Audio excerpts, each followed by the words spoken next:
I forgot. Alright, first things first. So this is gonna be a pretty much full tutorial on how to speedrun Snufkin. Where should I start? Snufkin's a video game. Okay, to start off, I'll show my own controller layout. It's very specific. I honestly can't remember why I did some things the way I did. Most stuff is normal, except I have R. So my R1 set to the trigger. So my R1 and R2 are effectively the same button. L1 I have bound to B, which is my jump button, for reasons that will become apparent. And then my A button, so yeah, I'm using a Switch controller. So my A button is bound to my A key on the keyboard. Yeah, I think that was because I wanted to have both A and B for jump, and also I wanted one of them to not advance or close tutorial boxes, which A doesn't do. It was a very convoluted reason for why I did things I did, but well, why I did things the way I did, but it works, so that's fine. Then here, so yeah, here I have A on my A button. And what else? So yeah, these are the special ones. Actually, no, that's not where we do that. Here. So I actually have this turboed. So this is my L button, which turbos B, which is for jump, in case I just want to jump consistently. This is mostly used in the Woodie section, where jumping actually makes you move faster than walking. And then R is for right trigger, or R2, and this one's also turboed. The reason here is that I want to have two separate buttons for spamming an instrument and just holding it down, because we will be spamming the drum a lot, and I actually kind of hurt my fingers when I ran on Switch because I couldn't turbo it easily. So that's mostly it. Everything else is pretty normal. So there's that. Then, is there anything else here? I don't think so. Anything else? I guess game settings we can look at. Use streamer mode if you intend to stream or don't want your video audio muted at the end because there is a copyrighted song at the credits. I honestly don't know if frame rate matters. Previously I would run on unlimited, which actually pushes the game to like 300 plus FPS, and it will eat up your GPU. I think mine went to like 70 to 80% at worst when playing Snufkin, so it actually does do a lot. And then obviously you can adjust your keybinds here. But I'm pretty sure I used the basic ones. Is there anything else here? I don't think so. Oh yeah, skip non-important dialogue. I'm pretty sure this is pretty crucial. I forget if I've ever tried running without this on, but yeah, just turn this on. Very, very good. Okay, let's start, I guess. Yeah, new game starts from here. Actually, hold on. Okay, I guess one last thing. Speedrun.com, cool site. We're gonna search for Snufkin. I just made a guide, or copied a guide for how to downpatch your game. Thanks to Zerumi for the format. So yeah, downpatch your game so you can use the auto. No, not. Okay, I guess it is also an auto splitter, but the load remover is the main function. The load remover can be found in resources and here. download this. There are guides on the internet for how to set up load removers and auto splitters. It's been a while since I did it. I don't remember how to do it, so I'm not gonna talk about it here. Very cool. And also use my notes. You can find them here as well. What have I written here? Okay. Anyway, that's that. Anything else? Is there anything else? I cannot think of anything. So yeah, let's play a video game. Run starts when you select the save file for a new game. Yeah, we're gonna do that. I don't think I'm gonna talk too much about like hold B for cutscene skip. Very simple. Alright, from the very start we're gonna want to sprint whenever we can. Do not run out of stamina. If you run out of stamina, Snufkin will start going really slow and it takes a good while until the stamina starts charging again. For the starting section, there's some very small movement that you can do here to cut some corners. I'm not entirely sure which ones are actually useful. Actually, well, this one does kind of cut a little bit, but like instead you could just run around. I don't know if this one's worth it. I kind of looked at this in my previous test run. There's not. I guess there's a jump here as well. Okay, one upside with jumps is that it doesn't consume stamina, so you can let go of the run button or sprint button and jump. But yeah, so small jumps like this are usually not really worth it unless it cuts a lot of, you know, distance and time. Here, this stone, you don't need to go really far around. You can kind of just hug it. There's nothing here. And I'm out of stamina because I'm really good at the game. This log, you can jump off of this at some point. I still can't get the timing right sometimes. But this is pretty good distance. And so this jump tutorial you usually want to time so it happens just as you would jump anyway. Here's a little, very tiny skip, but this one is actually kind of good. You can jump this small gap. It takes some practice to get used to the range. And then we have the first dialogue skip by going to the title menu. Is it title menu? What does it say? Title screen? Yeah. No, main menu, that's what it's called. Alright, so that's here. Let's do that properly from the very beginning.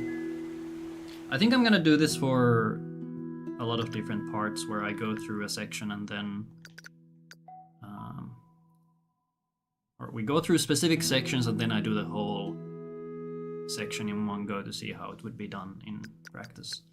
Oh yeah, I guess one more keybind that I didn't mention. Since my A and B are both set to jump, which for some reason the game thinks that both are bound to B, so B is both confirm and back, so I can't actually confirm with my A button.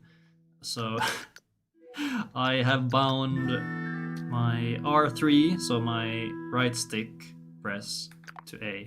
It's turboing A so I can mash dialogue. That's what I kind of had to do to to have a button that can confirm. Anyway, let's do a new game.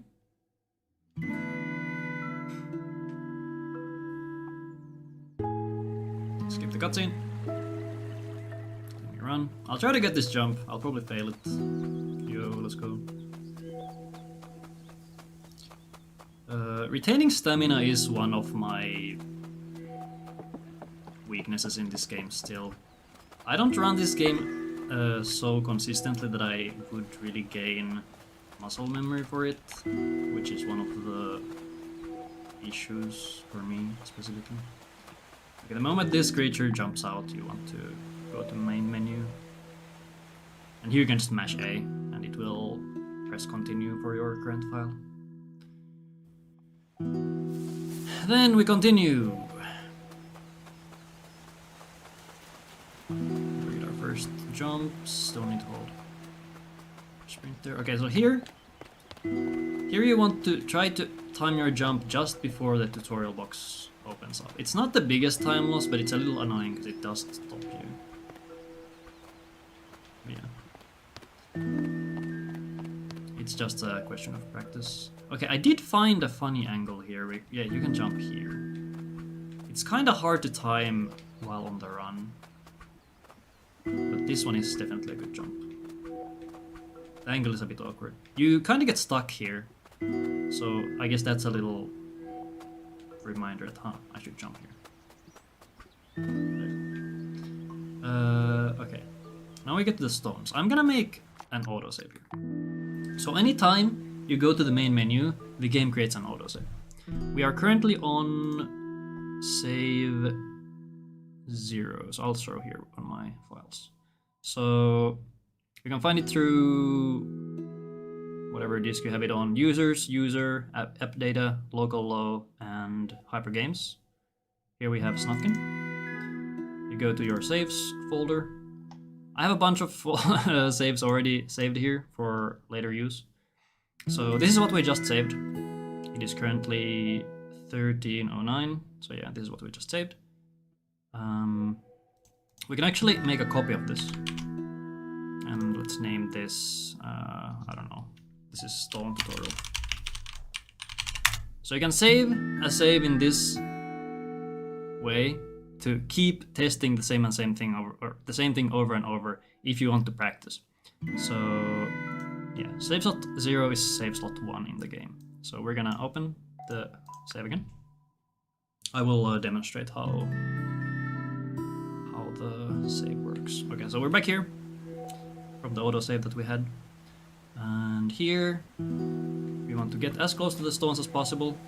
This tutorial will always interrupt you. It's very annoying. You can try to time a Y press in a way that you pick up the stone just before the tutorial pops up. But yeah, we're gonna pick up stone, and then we're gonna make our way down and drop it and jump across.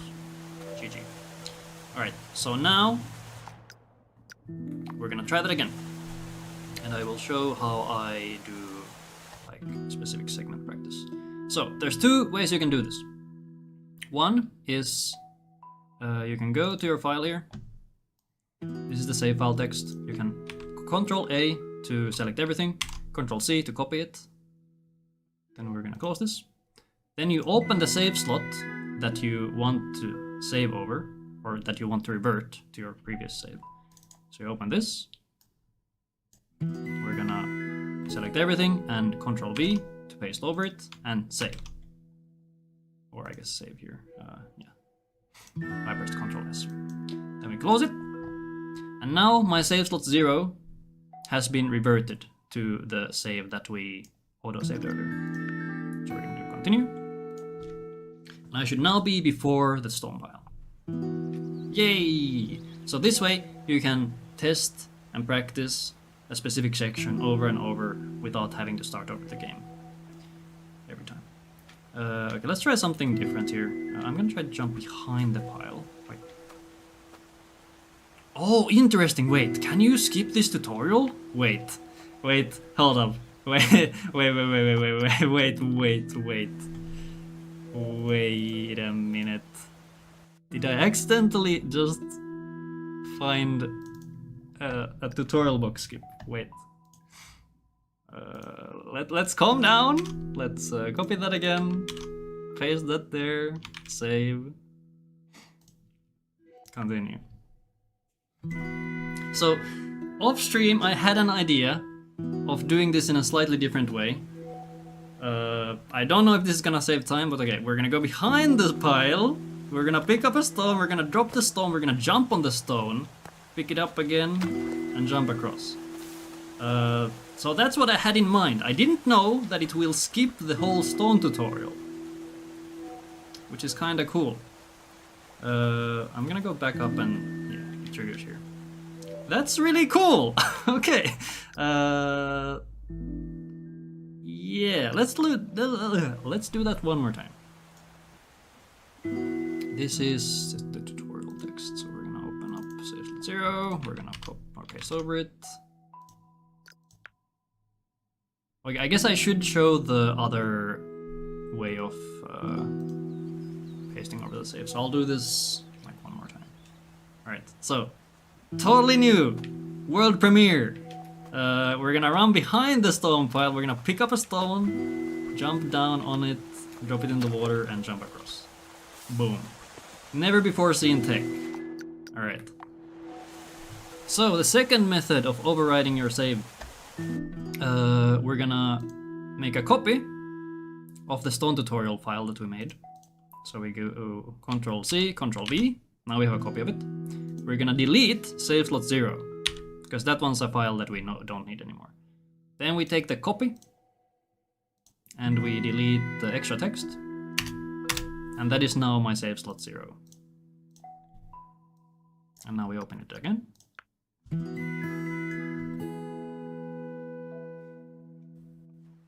And we're back here. So those are the two ways you can easily practice specific sections.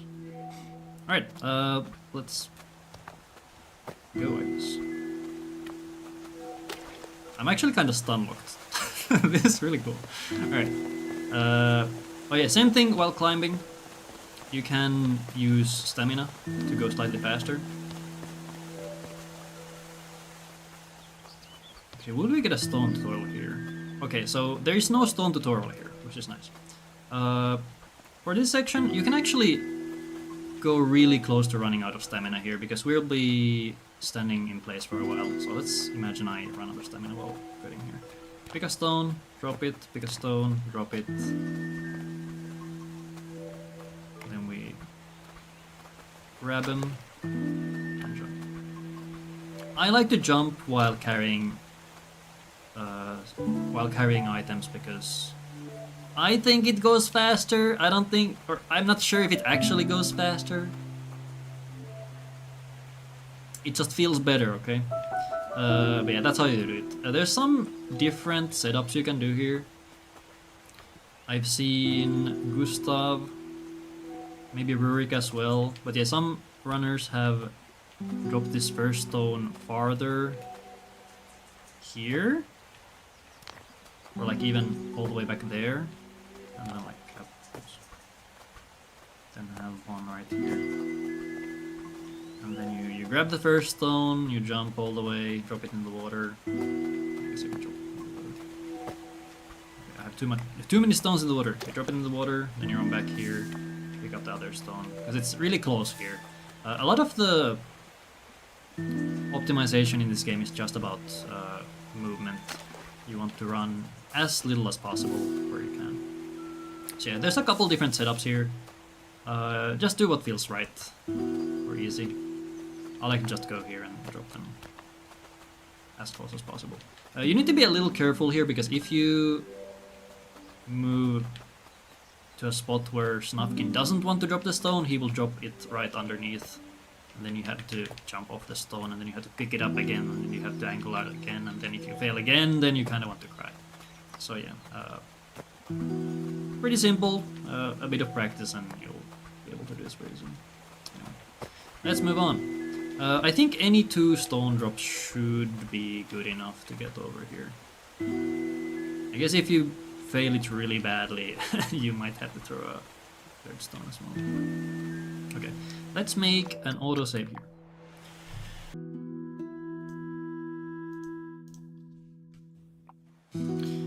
Alright, so the boulder. Here we're gonna have a similar tutorial prompt as with the ladder. If you input the interaction before the tutorial pops up, you can sort of skip the tutorial prompt in a way. So I'm gonna sprint in and I'm gonna press Y before the tutorial pops up. So I'm gonna press Y the moment I see the prompt, okay? I might fail because I'm bad at the video game. So we're gonna go, I'm gonna press Y. And then we're closing the tutorial prompt the moment it opens up with B. Let's do it again.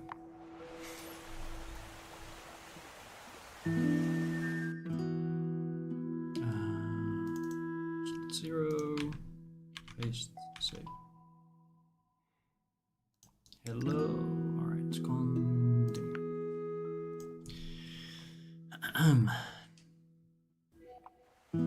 So we're gonna go here, press Y, close the box, and keep sprinting. Yeah, same thing here, you can use stamina to push boulders faster. The difference is not that big, but it's something to keep in mind. And also, you don't need to push this all the way. Sure, you could do this and jump across. Or you could push it like... Actually, how far can you go? I think this is way too far. Because Snufkin can jump pretty far. Like, here we can see the... Come on! Come on! Oi, there. Like, you could do this, but the range is pretty small. Can I even jump back? Okay, I can't even jump back. So yeah, push the boulder to a spot where you can barely jump. I guess it's also sort of... what's the word? Personal preference how far you push it, but you do not need to push the boulders all the way. Alright, so... okay, I'll show what happens if you're slow on the input, I guess. So you go here, boom, and now I can't do anything until I close the window. So push the boulder, that looks good. Go here, and I... Just angle your jump, and you can... Personally, I probably would push this a bit farther, just to give me a bigger window. Once again, use stamina while climbing, and then this guy. So here we are gonna get our first forced dialogue, and you should always try to jump into dialogue to give yourself a little bit of extra movement. So we're gonna check where the dialogue starts here. It's a bit above this flower. So creature's gonna stop us. I realized I didn't make an autosave for this specific section, so we're gonna push the boulder again. Alright, so last time we learned that the dialogue starts somewhere around here, near the flower. So we're gonna see if we can time a jump. So we fly over the dialogue trigger, and that way we get a little bit of extra movement. So I'm gonna run, we're gonna jump. And that way we gained a little bit of distance. In this specific situation it's not that important because the harmonica has pretty big range. Right, fun section. This creature. You need to play the harmonica to the creep, and then creature appears when he wants to. Sometimes you lose a lot of time here. It all depends on the small creature's will, and you can't really do anything about it. I've tried closing the tutorial prompt early to see if that helps, but I'm guessing it actually doesn't do anything. But yeah, the game's just trying to tell us that, okay, we need more inspiration or XP to interact with the creep here. So play our harmonica again.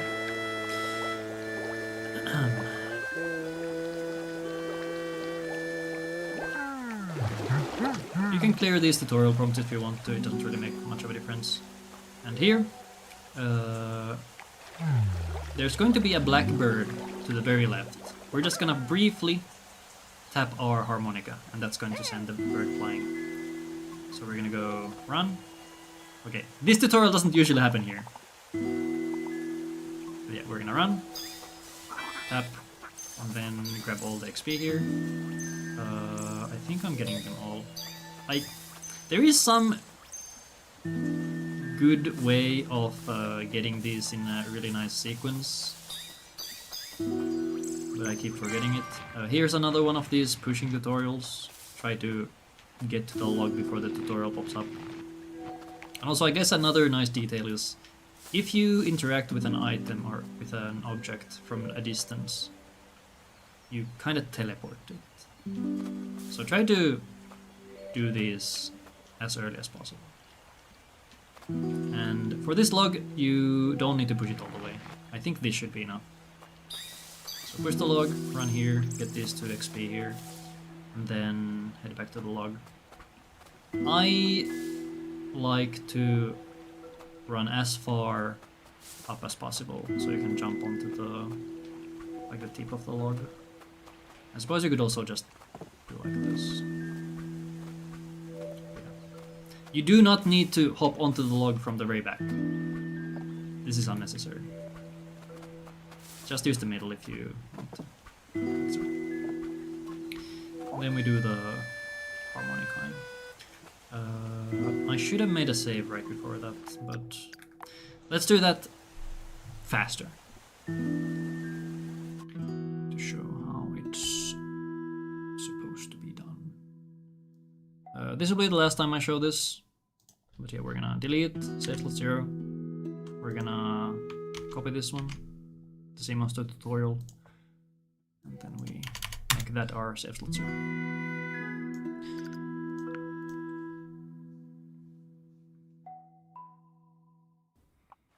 Okay, so we're gonna jump into the dialogue here. Our harmonica.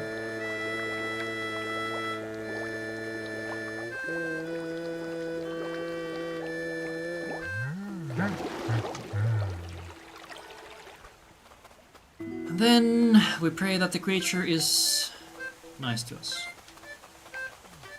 Where is he? There he is!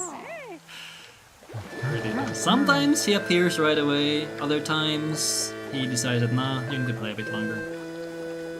I have no clue how he works. So here, we're gonna just go as far as we can with the tutorial box open and try to get all this XP that I probably will forget where they are. Okay, I didn't actually... Okay, that's kind of awkward. I didn't want the tutorial to end there, so to avoid that, I would just close the tutorial boxes as soon as possible. It will usually stop you right like here, and then you can get all the XP here. Did I get this? Yes, very cool. I like that I said that I'm gonna do this fast, but I'm not really doing this very fast now. Okay, get this XP before moving onward. And then, alright, this is a section where I made a somewhat recent change that I like to use myself. So, there's 2 ways you can do this. I will show the quote-unquote easy way first, and then I'll do the pro version that I like to use. Can you jump here? No. Okay. So, for the quote-unquote easy version, we're gonna go up here first. Play to this guy. Then we're gonna grab a stone, jump down, drop it, play the harmonica, pick up this 1 XP here. Okay, usually the creature should be following me, but I think he got deleted by the load.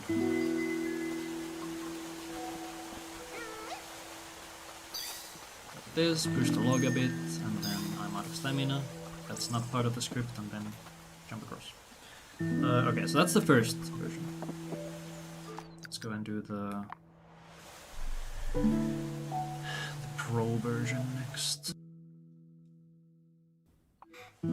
Okay, so for some reason the creature is not following me right now, so this is going to be a bit simpler than it normally is during a run.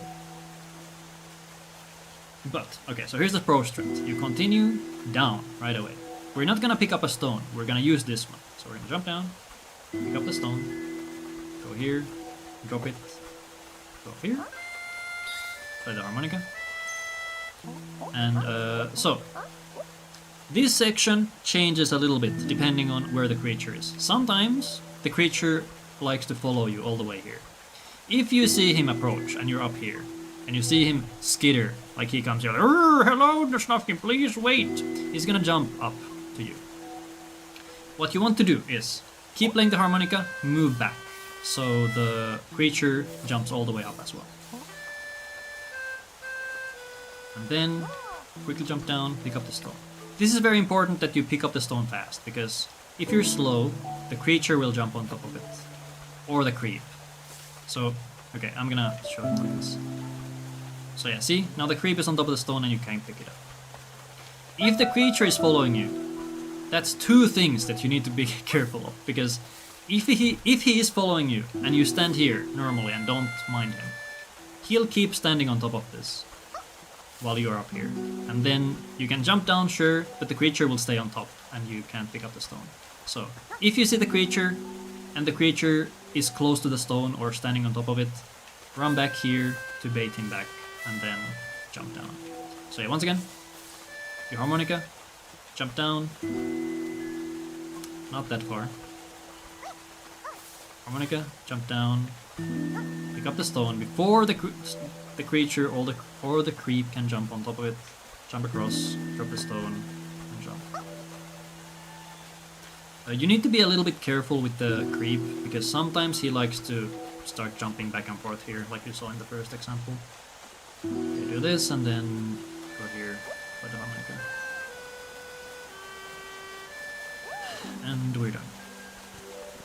Since I don't have the creature with me, I can't show the scuff version or the backup for it, but I think my current PB has to do the backup strat, so I guess I'll link it if I remember. So pick up the XP, push the log, and pick up the XP. Next up, we have Sniff Skip, which is also a somewhat recent routing thing. I'll jump here and we're gonna make another save. This is a skip that I recommend practicing because it's a free 10-second time save.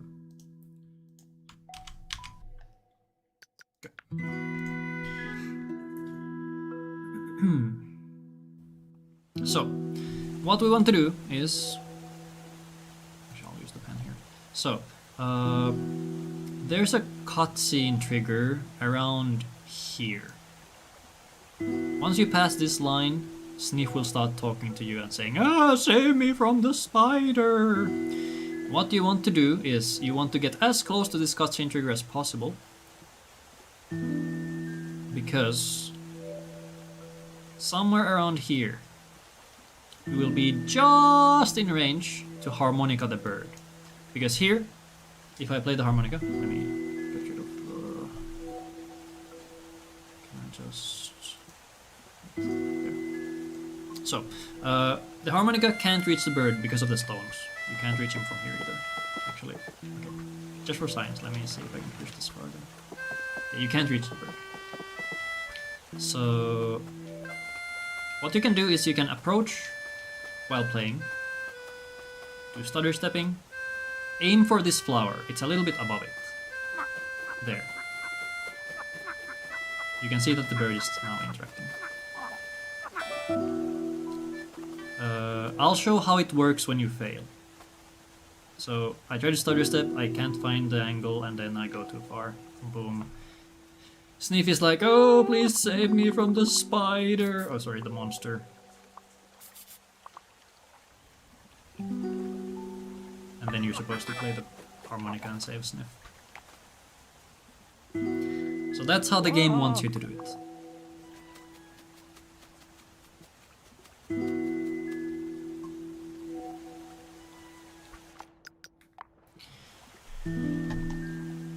Now let's show how the skip is done. So yeah, you can play the harmonica, move here, approach very slow, and the moment you see the bird move, let go. There.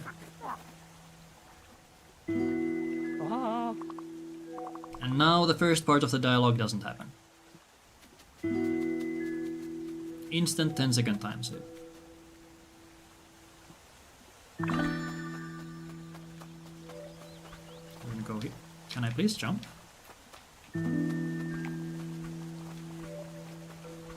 Why was that so hard? Hold up. Anyway. We're gonna harmonica the butterfly. Okay. Small optimization that I always recommend. Try to stay as far away as possible when you are using your harmonica, because this thing has a lot of range. So you can just stand here. Then I keep failing. Why do I keep failing this jump? I've never failed it before. Anyway, run back here. You need to bring this butterfly to the spider. This is a quest that gives you, I think it's 10 XP? Yeah, I think it's 10. Yeah, you need to bring it to the spider. The hitbox is a bit weird, because if you go right underneath the spider, it doesn't really work for some reason. So what I like to do is, let's imagine the butterfly's here. I like to go into this, like the edge of this, whatever this is, the edge of the water, because that will kind of pull the butterfly a bit farther back, and for some reason that is enough for the quest to trigger. I'm not gonna go over that again because that's pretty simple. Before heading back up, pick up the XP in that bush. This is going to be the only songbird that we trigger in the run, because getting this early 5 XP is actually pretty nice. So you just climb up, harmonica, jump down. And here we're gonna pick up some pairs of XP. So it's a good rule of thumb that there's a bunch of pairs. Not the fruit, but pairs as in 2. So we're gonna run up here. 1, 2. 1, 2. And then we climb. Then we have 1, 2. 1, 2. And yeah. Now we can play the harmonica and collapse this until this next section. There isn't really much to explain here, so I'm just gonna go through it, and we're not gonna go through it multiple times either. Here, on the way down, pick up the XP in this bush. If you're unsure where the XP is, listen to the jingling.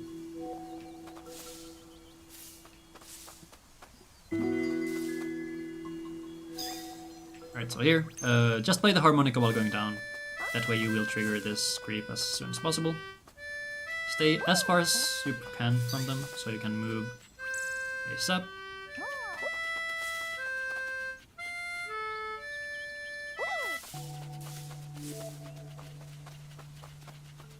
And you can start climbing before all the creeps are in place. So the moment you see the B button or whatever controller setup you are using, you can already go.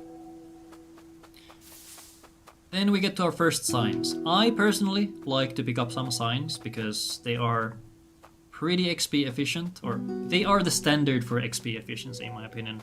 It takes you around 2 seconds to pick them up, and they give you 1 XP.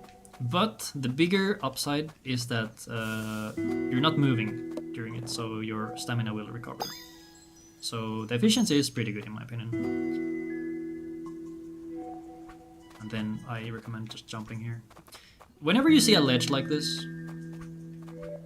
you can try to jump on them from farther away to gain a bit of extra movement, because when Snufkin does long jumps, he moves pretty fast, and it's a long distance as well. Once again, while climbing, try to tap your stamina, or sprint. Tap your sprint to conserve stamina, or preserve. Same thing. Okay, let's actually test this. I forget if this fully restores your stamina. I don't think so. I'm gonna run out of all my stamina here just to test. I have 0 stamina, I go into this, and I should be at... Okay, so you can go into this prompt with your stamina empty, and you should still have enough afterwards. here we're gonna do the title skip. So the moment you lose control of Snufkin, open the menu, go to main menu, and then load the save. This will skip a pretty long title reveal screen. And this is actual real life time save. And because we used the load remover, that's effectively no time loss either. Then we get to the park tutorial section. There's a bunch of signs here. You can pick these up if you want to. I like to pick up like 1 or 2 just to restore your stamina along the way. And they're also nice to pick up as early safety, because there are some sections later on where you might accidentally miss 1 or 2 XP from flowers or bushes. So having some excess is not too bad. And you only lose 2 seconds for picking one up, so it's not bad. There's going to be another dialogue prompt here. I'm actually gonna make a save for this. I can't remember the exact spot where the dialogue happens, so we're gonna do this live. So for this first one, I'm just gonna see where the dialogue prompt is. It's like right after the tree stump.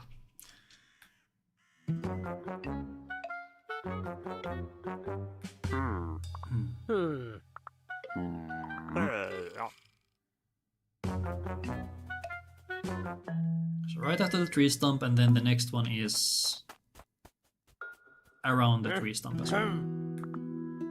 So what we're going to do is we're going to time jumps around here. So I guess you can use, I guess you can use the edge of the root here. That's your prompt.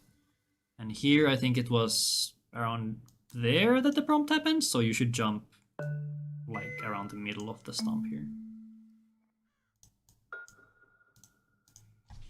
Let's try it again. Let's see if I can do this. I usually just go by feel. I haven't actually gone and checked where the lines are specifically. I usually just go. So we're gonna go, jump around there. So see how far I got. The normal prompt happens here. And we got this much farther.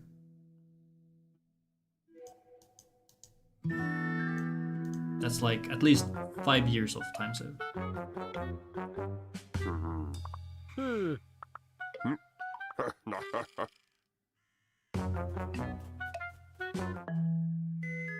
And then here, the line was around there, I think. So yeah, we're gonna aim for...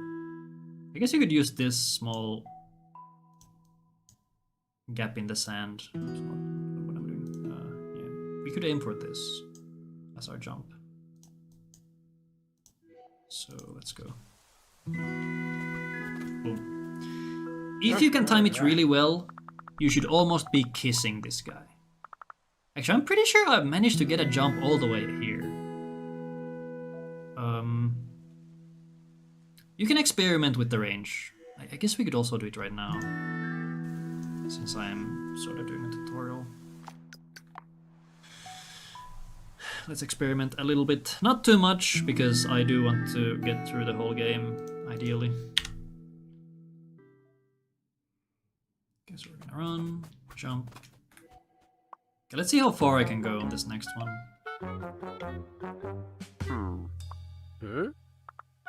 There's a chance that there's a closer threshold at the bottom, but we'll see. So let's go and jump. See? I'm kissing the guy. So yeah, try to get as far in as possible for the dialogue. Okay, now we get to our first park section. For these signs, similar to the other objects, when you see the Y prompt, just press it. It's gonna teleport you to the object. You can also try to time a jump, so the moment this pull is done, you are in range of this next sign. I'll try to get it here. Okay, I couldn't get it.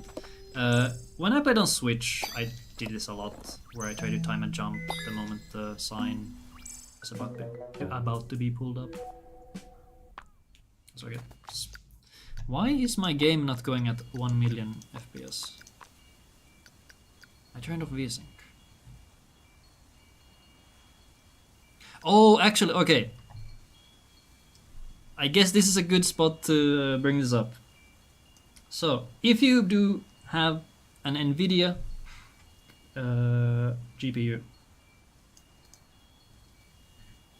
there is a setting that you should be turning off. What is this called? Is it NVIDIA control panel? Yes.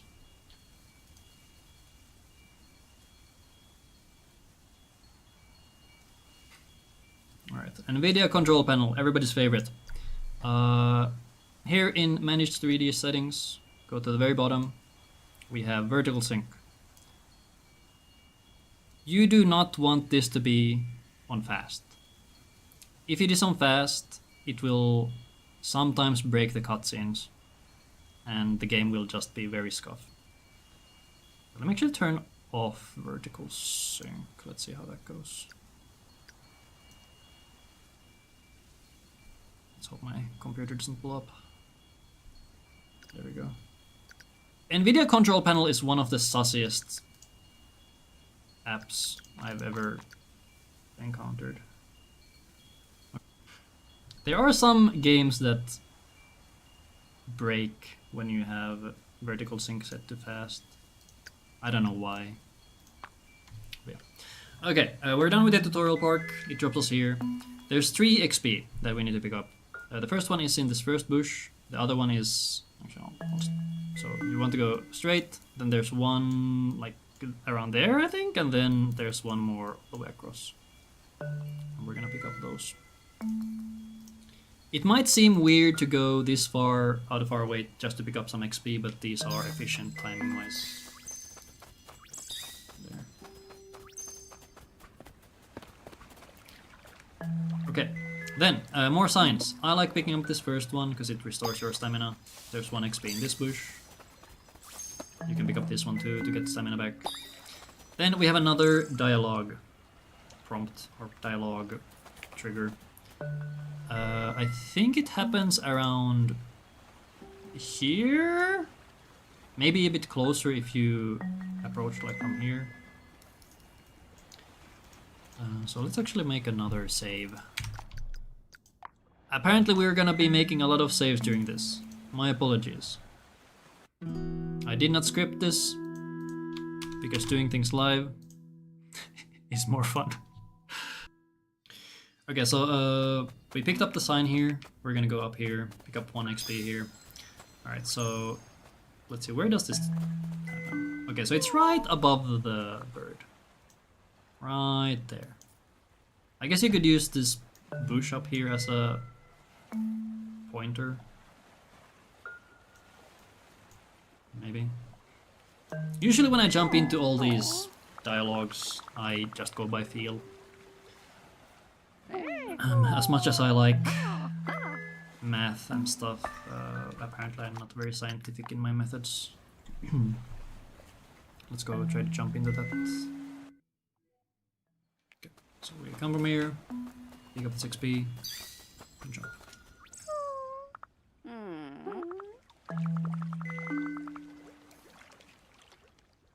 Okay, can you mash this with B?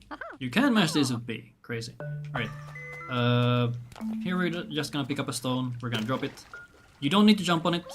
The bird can be reached from the shore, it will jump over. Excellent. That's bird 1. Bird 2. We're gonna get another log prompt. We've already had a boulder prompt and a log prompt. We're gonna get 1 more log prompt because the game thinks we're stupid. So what you want to do is you want to run to the right end of the log. Be careful with the pond because it has a weird hitbox where you actually can't run through this. I exaggerated a bit, but just do a straight line here if you can. Like so.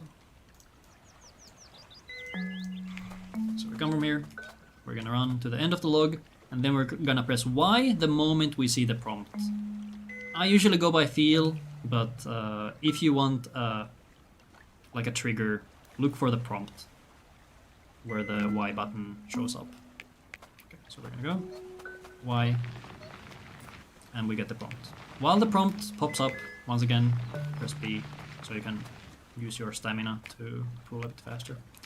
We're gonna leave the bird there and go here. Take these rocks. I would run as far as you can. Up like this. So you can pick up the rock.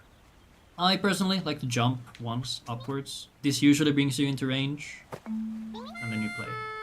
The bird can jump down even if the rock isn't right next to it, and you do not need to go up here.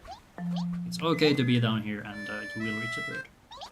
If the bird doesn't come down, you can wait for a little bit to see if it's gonna come down. If not, move the rock a bit closer. Then just run back, start playing early so that you can start working on this bird's gauge as soon as possible. Like this. If you notice that one of the birds isn't following you for some reason, you can slow down a bit to make sure they're all following. Because if they aren't and you get to the mother, you will just stand there. Okay, the bird will give you the XP for the 2 chicks that you brought back, but if the third one doesn't arrive, the game won't move forward, so you'll have to run all the way back to find the bird, and yeah. Just stand here. Mash the dialogue. Our creature finally has a name. Then we get the key. I'm going to make a save here for the park. Yeah. We're gonna pick up the stone. The key! And I like the jump. And here is the park. I'm gonna go through... Actually... Oh, right. Alright, so our cycle is very different from what it usually is. So this is actually weird. Okay, actually, what happens if I do this? Usually when you save and load from a park, it goes to the very beginning. I'm gonna see what the cycle is when I re-enter. It should bring us to the gate. Oh, all the way here. Okay, interesting. Okay, let's go. I'll go through this slowly first and then I'll do it for real. Okay, so first guard. Do not get eaten by this bush. This bush is evil. If you go close to it, no, it will eat you. This is terrible. So, when you're going around the bush, keep to the sides. Another small thing, I guess, we'll trigger this guy again. Wait. When you are being followed by a guard, the bushes are disabled and they won't eat you. So if the guard sees you, or any guard, you can just run through them, no problem. Okay, let's get caught and then go through these guards one by one. First guard. He is very simple. He's just gonna run back and forth. Well, not even run. He's crawling back and forth like a baby. He's very slow. And you could see he's so slow that you don't even need to run to get away from this guy. So what we want to do here is we can just run. Okay, we cannot just run if he's looking this way. So usually when you enter the park, he should be around here. He should be around this position. And he's either just about to turn or he's just gonna look to the left. So I'm gonna wait for the position where he usually is in. Let's say he's there, so we just run across. If he's looking that way, you can just run through. Okay, that was kind of funny how it worked out. If he is just about to turn, like we come from here, you can dodge up and go here. Very simple. Then this guy. The vanilla way to do this would be to like sneak through.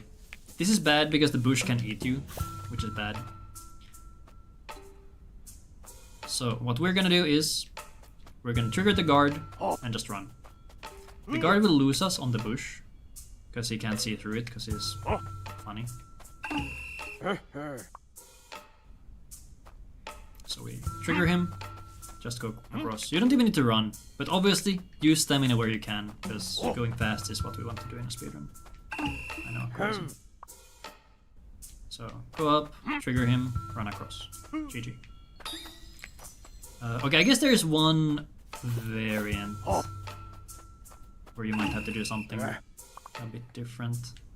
So if he is looking farther to the right when you arrive, you might have to do something different. What I do usually is I run in front and run like this and fail. He should have gotten stuck. Okay, let's see again. So do this, run here, and then... Why is he not getting stuck? Wait, that's weird. Wait, what's going on? Here, here. Okay, like that. Okay, that was weird. Let's see if I can do another version of that. So he's there. I guess you can do it like this as well. Do a loop around him. So yeah, those are the different ways you can do that. Here you should have the cycle to just run and get the sign.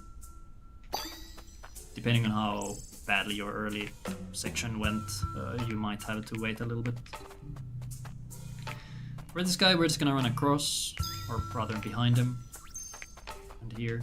You can actually outrun him just by going through here. The downside is that you are gonna lose out on an XP, because you're not gonna pick up this bush. This is even doable. I remember early on we were thinking that maybe this would be useful. Can you even outrun him? I guess you can if you can get here. Okay, never mind. Okay, don't do this. Not worth. Just pick up the XP, go around, and outrun him here. And apparently we get stuck again. Okay, let's do this the correct way, the usual way. So we're just gonna hold down sprint to outrun him as far as possible. Then we get here. Depending on your cycle, you might have to do this in a different way. So I'm gonna go here just to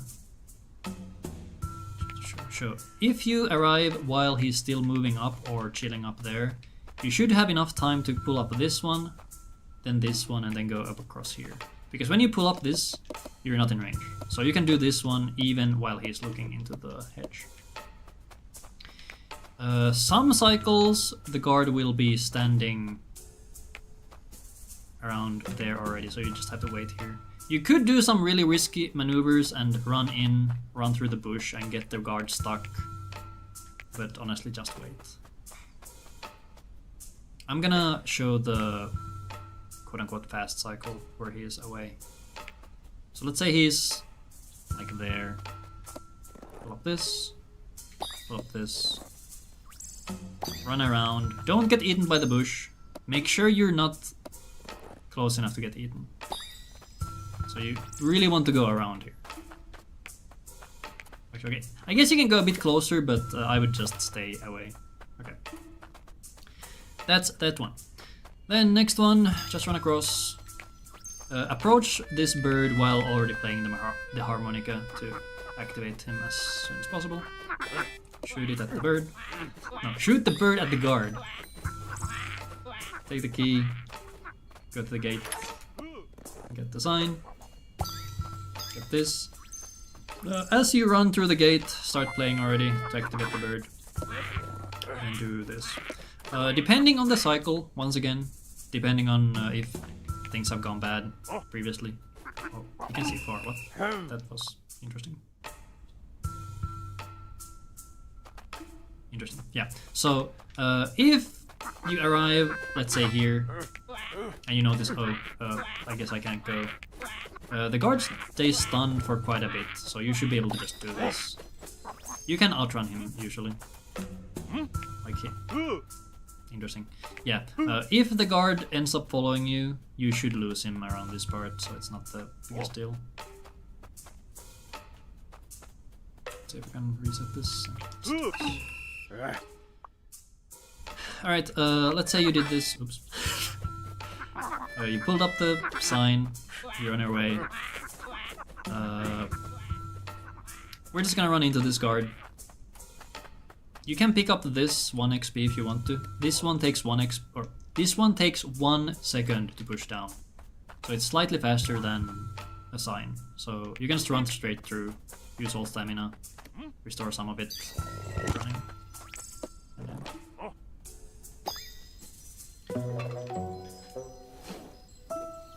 Alright, and that is Harmonica Park. Let's do that fast. I am not sure how the cycle is gonna look if I just copy the previous file or the previous save. So the run might look scuff. We'll see.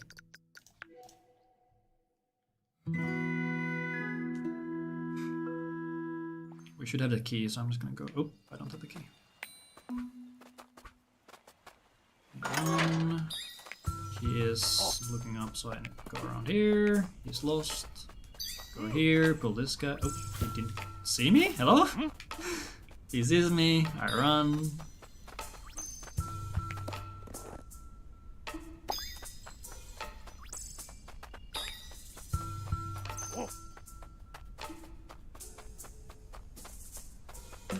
I ran out of stamina because I'm good at the game. I should have. Oh, yeah, okay, I messed up.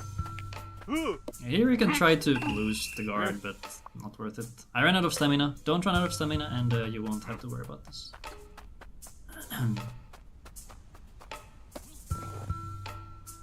If you mess up and you run out of stamina and feel like you won't be able to make the cycle, just hide in the bush or run back here or whatever, because he can't see you behind the bush. I have no clue what my cycle's gonna be now. There's a good chance that I won't be able to just pick up the next sign. Oh, okay, that's good. That's fine. This works.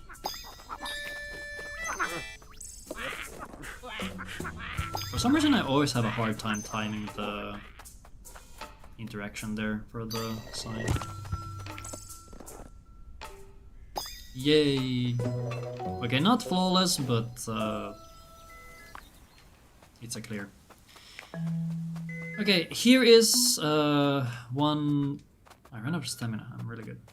Here you can get 1 free XP. Doesn't cost you anything except a little bit of. What am I trying to say?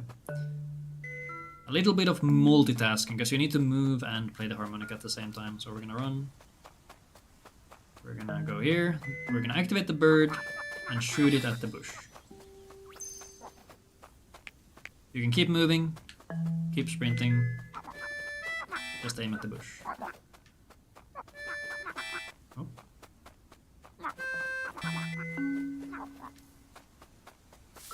Not too difficult.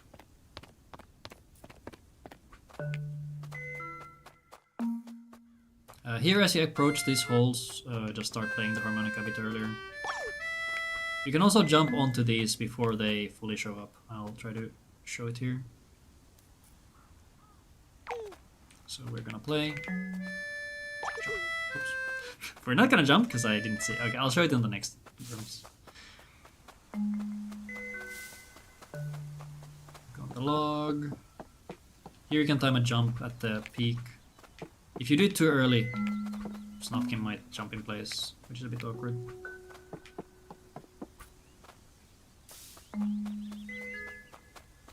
Here, right. Start playing harmonica around here, so you can. I'm really bad at timing this apparently. Okay, there. You could see I jumped or started jumping before the worms showed up.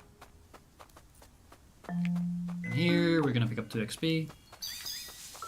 Then jump on the log. You can try to time your jump in a way where you jump as soon as you get the prompt. Pick up the rock, jump to the right, drop the rock, jump up. You could just pick.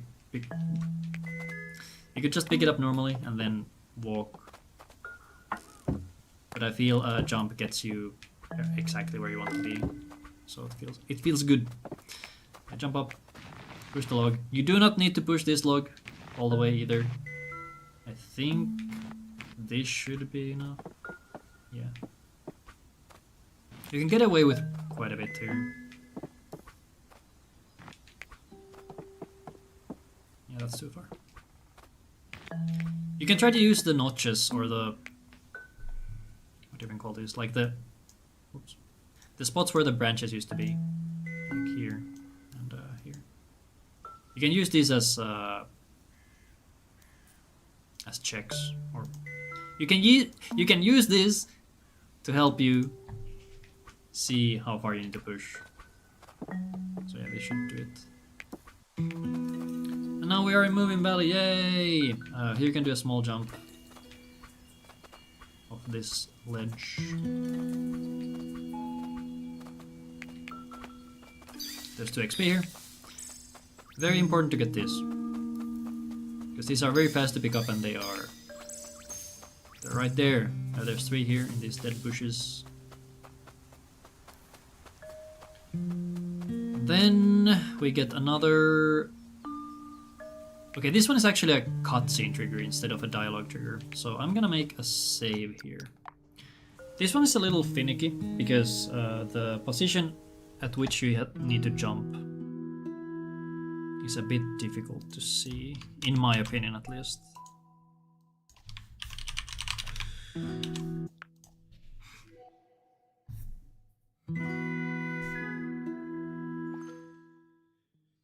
So you can go either the bottom route here or the top route, which should also be pretty much the same. I think the top route might give you a better angle at where you need to jump to get into the cutscene. The cutscene triggers around here, I want to say. But because the angle changes as you approach, it can be a bit difficult to see. I guess we can see it here. Okay, it's right at the peak, or right before the peak of that one tree.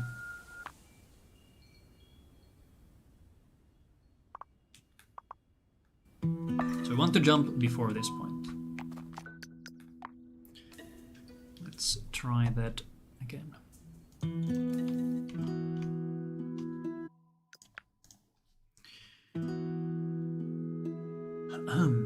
So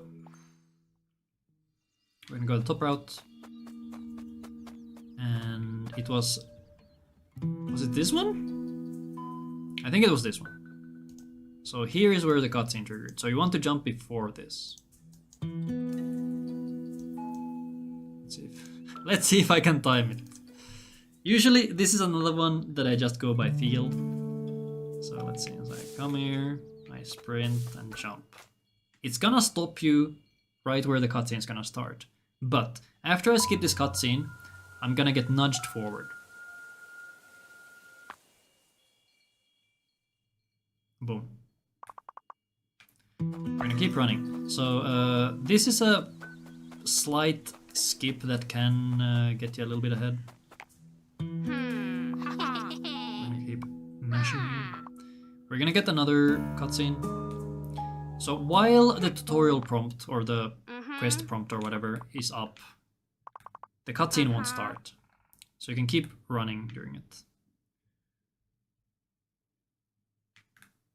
This way the game won't stop you twice here. It will comment on the gate and the animals. If you do this well, you'll be able to start pushing this boulder before this dialogue starts. If you can do that, if you can press Y before the dialogue starts, Snufkin will keep pushing the boulder during this, making it effectively free. Because you have to mash through the dialogue anyway. Let's see if I can actually make it happen.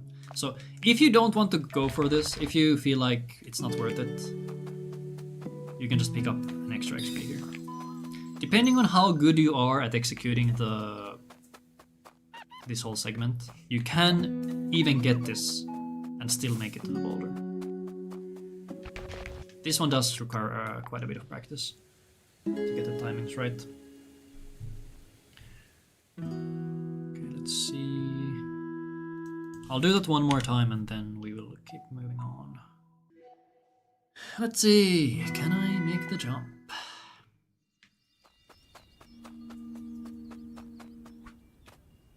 That might have been too late. Let's see.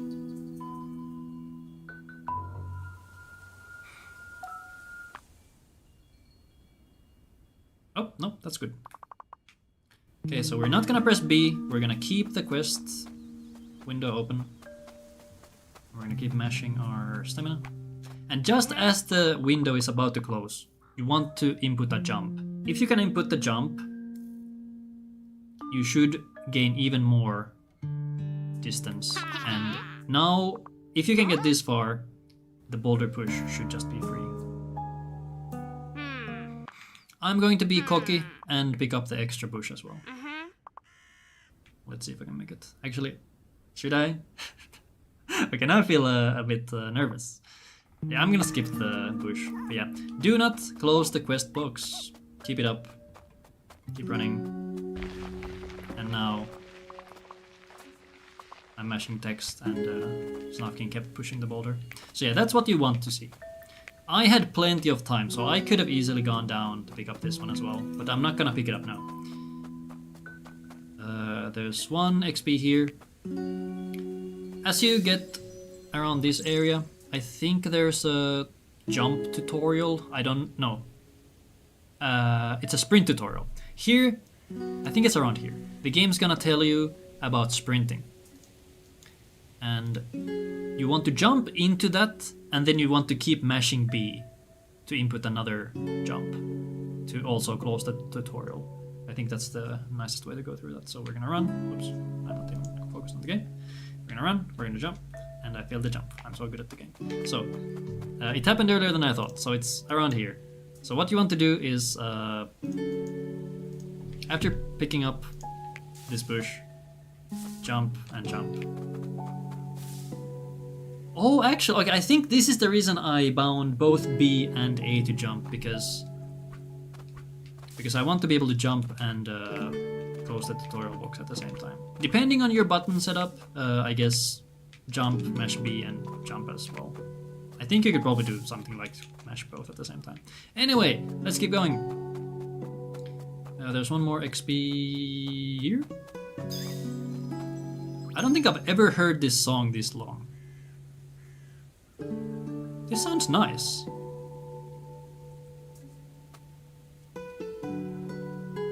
Okay, that's really funny. Yeah, I've never heard this much of this song. Cool. Alright, here we're gonna see some... Okay, we're not really gonna see mud, but there's mud. Around where the footprints start is when you cannot run.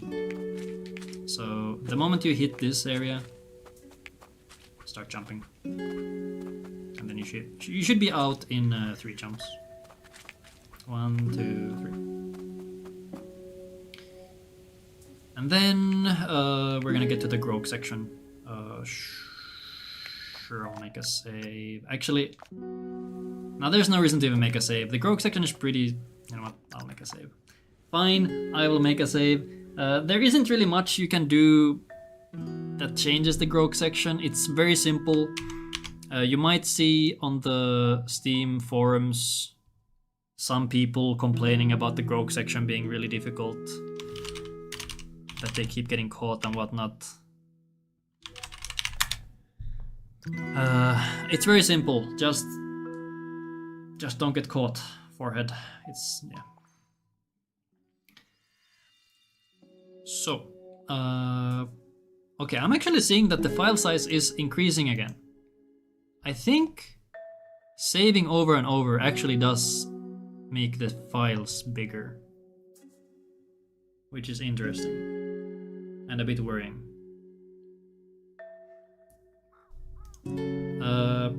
Okay.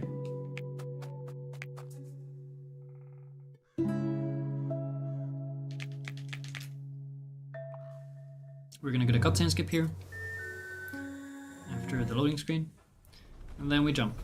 There's going to be a bunch of these mud sections, you can't even jump on them, so just run and then when you get to the mud, just go. I like to try to... I like to time a jump right at the edge of the mud, so you get some extra distance from that. I recommend jumping off that log as far as you can. Get some extra distance.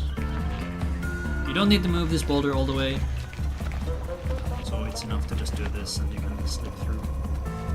And as you could see there, the Groke is very nice. It will wait if the game sees that you're struggling, but not in every part. So don't slack off too much. Here, same thing, we're gonna get to some mud. I like to jump into it to get some extra distance before you get slowed. And try to hug the bottom side here because oh, never mind. Okay, I thought that this dry patch is earlier than the middle one, but I guess it's just... yeah. Okay, then part 2. Run and jump, run and jump. When you jump, try to let go of your sprint button, because even if you don't go any faster while jumping and sprinting, the stamina will still go. But here, once again, you don't need to push the boulder all the way. You just need this little gap. This should actually be enough. Yeah. Slip through. Same with this log, you don't need to push it all the way.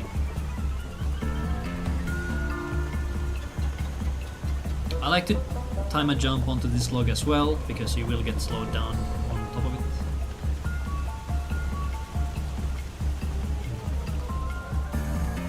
Jump into the mud.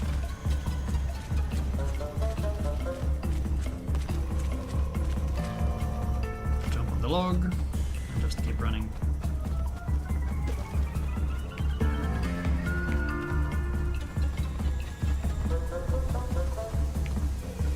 Did I even mention that you should be tapping the sprint button? You should be tapping the sprint button so you don't run out. Alternatively, you can do small segments of running and then small segments of walking afterwards. Just make sure you don't run out of stamina.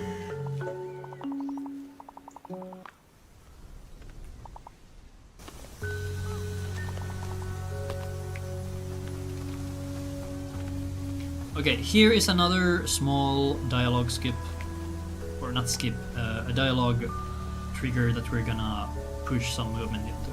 So I like to time it using these sticks. So I will run sort of into the middle. Oops. I like to run sort of into the middle and then time a jump to get some distance.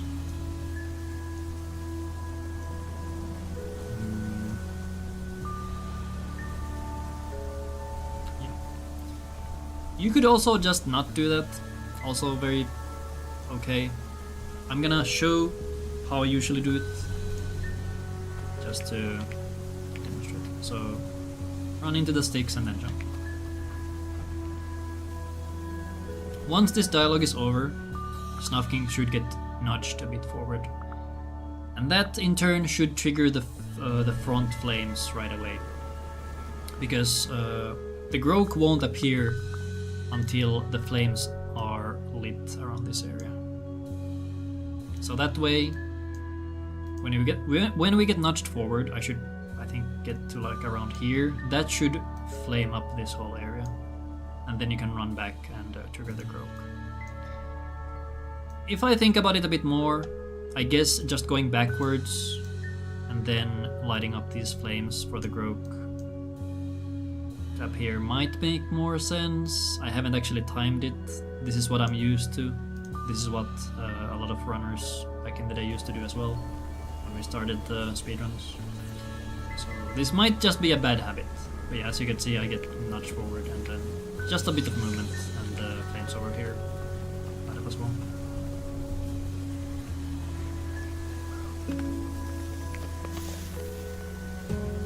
The Groke is a bit slow, so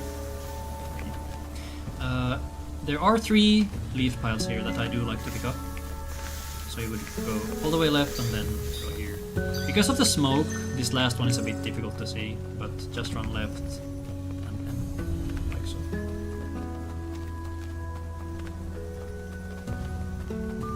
And this is effectively an auto-scroller in a way, because you can't really go too far without the Groke. Just try to get as far as possible. I don't know if the Groke has any rubber banding, so getting farther away from her might not actually even do anything. I just like to do it because I feel it's faster.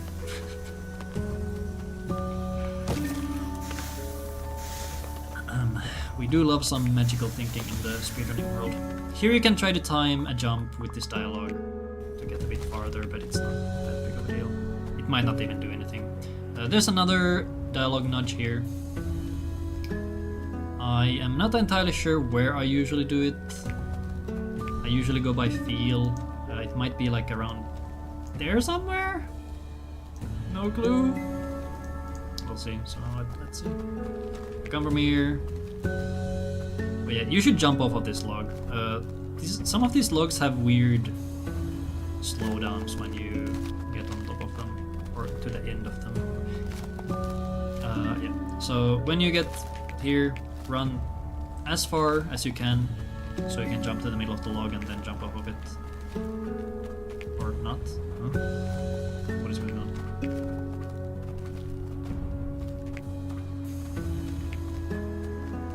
Okay, why is it like this? Okay, whatever. If you feel that you get slowed down like this, I guess you can just jump and be fine. Okay, let's see if I can time this jump. So, and then boom. And now after we're done with this and the cutscene skip, I should get nudged forward again.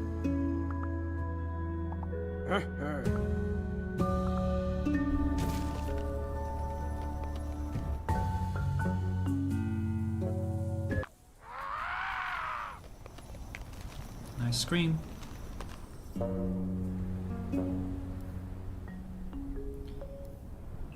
And you can just mash through this, or hold on turbo or whatever.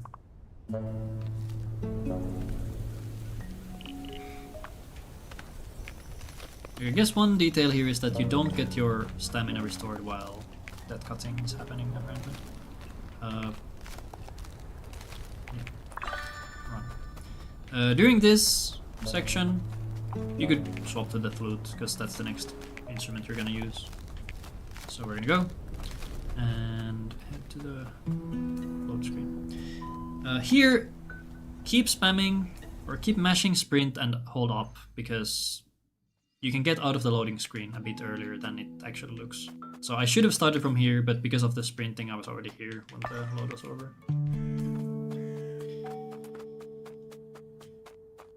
Okay, then next we're gonna build a boat. Okay, don't get stuck on this stone, it's a bit awkward. A little bit awkward. Alright, so since we have the flute already equipped, don't accidentally tap the instrument button, because the flute will stop you. Pick up this XP. Go across the bridge. Then we have the Flytraps. I think they're called Flytraps? I think. Okay, so you do not need to hit all of them. It's enough to hit one, I think. Actually, it might not work if you only hit this one. Let's try, actually. Oh, you can, okay. Yeah, it's enough to hit one of them, apparently. But, yeah, you can go like this. You don't need to hit all of them. I would try to get at least one or two on the right so that you can use this angle. Then we have more signs. I would generally advise getting at least one to get back some stamina, as well as get some extra backup XP. Keep mashing A, or skip. Keep mashing sprint as you go, and don't run out of stamina. Tuutikki's dialogue will restore your stamina, so we could run out all the way and get to Tuutikki. Huh. And you can see the sweat drops are gone. We're full stamina. So, Tuutikki wants to get some materials so we can build a boat. I like to do this in a very specific order. I think it's the most optimal one. I haven't seen anyone make a more optimal route, so this is what I will show. So, after talking to Tuutikki, we're gonna go down here and push this log. Try to get to the log as soon as possible, so you get teleported to it. Push it a bit. You don't need to push it all the way, once again. This should be enough. You could use this front branch as a guideline. Try to get it close to the edge of the... What even is this? Ravine? Why is there a random ravine in the middle of nowhere? Anyway, oh wait, it's the river! It's the river's dried up. Right, I know the lore. But yeah, push, jump, jump. GG. Then we are gonna go down here. At this point, switch your instrument if you haven't. You can also switch it the moment you get past the Flytraps, because we're not gonna be using the flute for a while. We're gonna go down here. You can start playing the harmonica a bit earlier to make sure you start working on this until as soon as possible. While you are working on these obstructions or blockages, try to stand as close to them as possible so that you can move through them the moment they are gone. We're gonna move down. There's 2 XP here. These 2 bushes. Then we go to Muumpappa. If this map tutorial hasn't come up yet, you will be able to get to Muumpappa a bit earlier. Or not earlier, but you can get all the way to him before this quest box pops up. Or the dialogue. So he's gonna ask us to saw some logs with him. We're gonna press Y. During this, you can sprint, which will make it faster. I can demonstrate the speed here. So this is slow speed and then fast speed. Also, don't mind the weird tapping. I don't know why my controller does it with this game sometimes. Might be because of the settings I'm using. But yeah, that's sawing the logs. There's a couple different techniques you could use. You could spam like back and forth really fast while holding sprint. I think you can also do like circles. I don't know if you lose out on any of the movement. Or you can do slow sawing back and forth like you should in real life. After you're done, there's 3 XP here. Right now we are looking for level 5, so if you hit level 5 anywhere during this section, you are on good track. There's 1 XP here. If you go with my extremely tight XP route, you should be hitting level 5 off of the next bush. So, for this one, once again, you can see there's different spots here where you can stand. I recommend going all the way to the left here, because you just get deeper into the area. Harmonica, there's 1 bush here. If, once again, you use my very tight XP route, you will hit level 5 of this one. If you don't hit level 5, pick up this bush as well. That should be the latest spot where you get level 5. If you still don't have level 5, you can pick up the egg on the other side of this section. And then you need to bring the egg here. The egg gives you 5 XP, which is not very efficient considering you need to run back and forth here. So, we jump on the rocks. I personally like to do it in this way, where I play the harmonica from this rock, because you are in range of the sea creature. You could start playing the harmonica from here and then you will tag the creature the moment you're in range. Do that, jump. If you're worried, you could wait a little bit because the timing for my jump is usually very tight, where I expect the gauge to be full while I'm midair. Okay, we're gonna press Y the moment we are done with the dialogue. To get the rope, and then we're gonna leave. If you didn't hit level 5 before getting to the sea monster, pick up the egg. Jump across. Bring the egg to the nest. I'm not gonna do it now because it's gonna mess up my own XP route, so we're just gonna drop it here. So yeah, bring it to the nest and then run back and then do the thing. Because we need level 5 for the sea monster. And if you didn't have to get the XP earlier, get this bush now. Okay, I guess there's some more XP you could get instead of the egg, because the egg is very slow. There's a couple XP here that we will get after the sea monster, but if you are worried you're not gonna get level 5 in time, you can pick them before. So here you need to get really close to the wall. You can see there's a bush right here. You need to kind of hug the wall here to get it. It's a very small range. We're not even touching the bush, as you can see, because normally when you touch a bush, they do this. So we're not even touching the bush here, but we still get it. So yeah, there's 1 XP, and then another one on this middle one. I guess another tell for when a bush has XP on it, they shake every now and then, as you can see there. Okay, and now we continue to the Ghost Park, which is one of the most irritating parts of the run. I'm gonna... Okay, I kind of want to do this...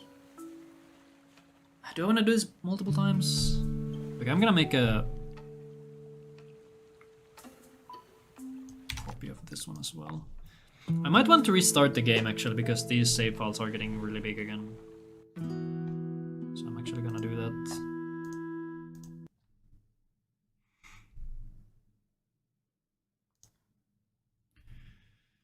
And while this is happening, actually, I'm gonna do a quick BRB.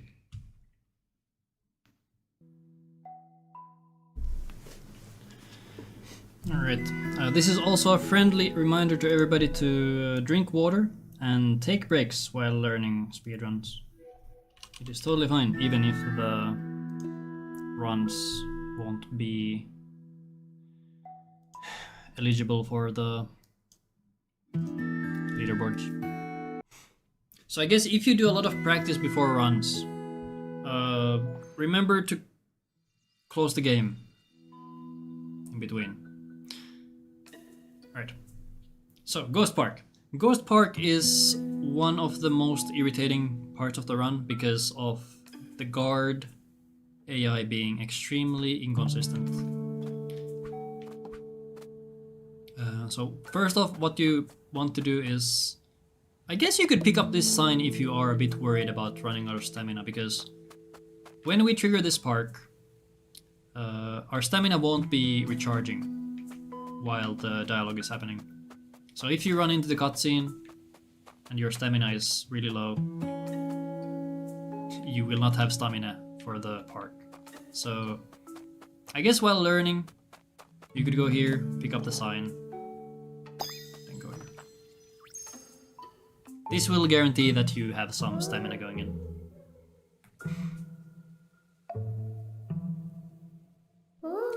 So, for the Ghost Park, you have to do 3 rounds of chasing guards, or you want guards to chase you so you can lead them to the ghost. And there's 3 rounds. If you fail any of the rounds, the current round just starts over. So you don't have to start the whole thing over if you fail, thankfully. And so there's one small tech for the start of the park, where if you see the park start zooming out, it means that you're already inside the park, and there's a good chance you will not have enough time to tag the first guard. So actually I'm gonna draw here. So if the park starts zooming out, the guard who is about to come out of a shack will be too fast for you to catch him. So the strat would be to run straight here and catch the guard's sight line around this part. But if the park is already zooming out, you will not have enough time. So if you see the park zoom out, take one step outside the park. Whenever you leave the park, it resets. So don't do this in the middle of the ghost park. So don't do this in round 2 or round 3, because it will start the park over. But on the first round, it's fine. So here, this is fine, because now the guard's out. Let's go out. Like so. So if you see the park zooming in like this, you want to reset. So you go outside and run. And there you go.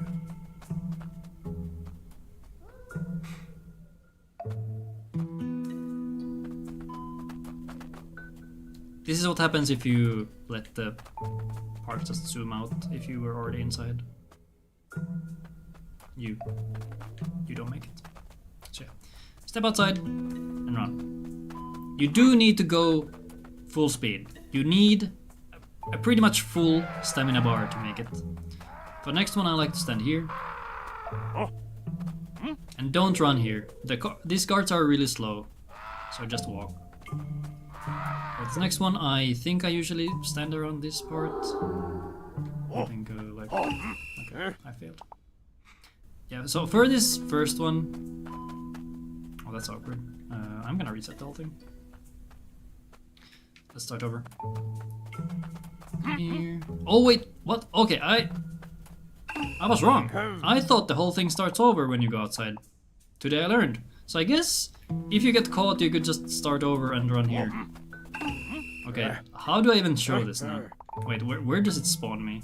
Over here. Okay, this is bad. Okay, you should...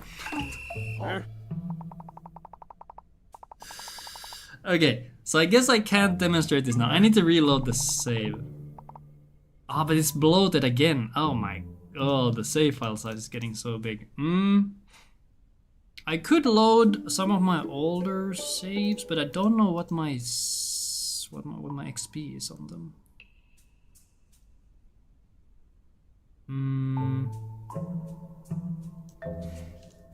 I didn't account for this being a thing. Like, I'll try to make it to where I usually am at the start of the park. But as you can see, if you don't catch all the guards at once, they will start roaming the area, and this is such a pain. Because then you need to bring them one by one to the top left corner, and that's gonna take forever. So okay, I'm gonna get my stamina back. I'm gonna go outside, and I'm gonna book it. We're gonna go straight up to the top right, and let's see if I can actually make it to where I usually am. That's pretty good. And then we go here, and then we go here, and boom. Okay, that's usually how it goes. Not from the... We don't usually start this from the entrance, but that's usually how I do it. I stand around these flowers and then use that as my starting point. Actually, I'm gonna make a copy of my Ghost Park save and show that properly before we move on. Let's load slot 2, where I put my Ghost Park file. Okay, cool. So we're gonna run. Get the sign, because it feels good.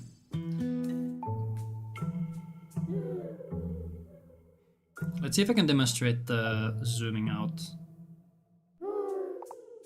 I'm just gonna do a straight run to the top left corner here and see if it works. Okay, we're outside the park, so everything's fine. So I can just run now. And you do not want to go too far away from the guards because they are stupid and they will lose you.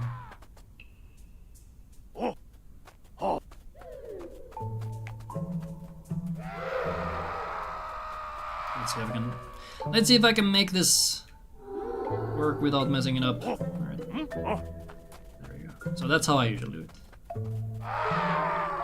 Very simple.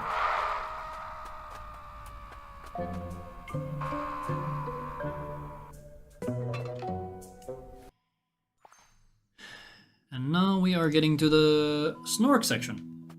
This one is another that I made some changes to somewhat recently, or tested a bit more. First thing, previously I would go this way because I was afraid Mew would catch me. But you could get stuck here a little bit, which is a bit awkward. You can just hug these rocks instead. This is fine. Then hug the shoreline. Then we have Snork. I think I'm just gonna do this in one go.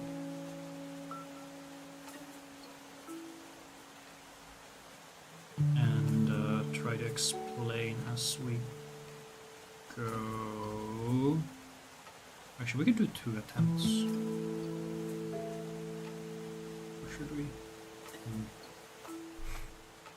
Like, I'll try to explain it simply. So first off, we need to pick up this stick to compete with Snork.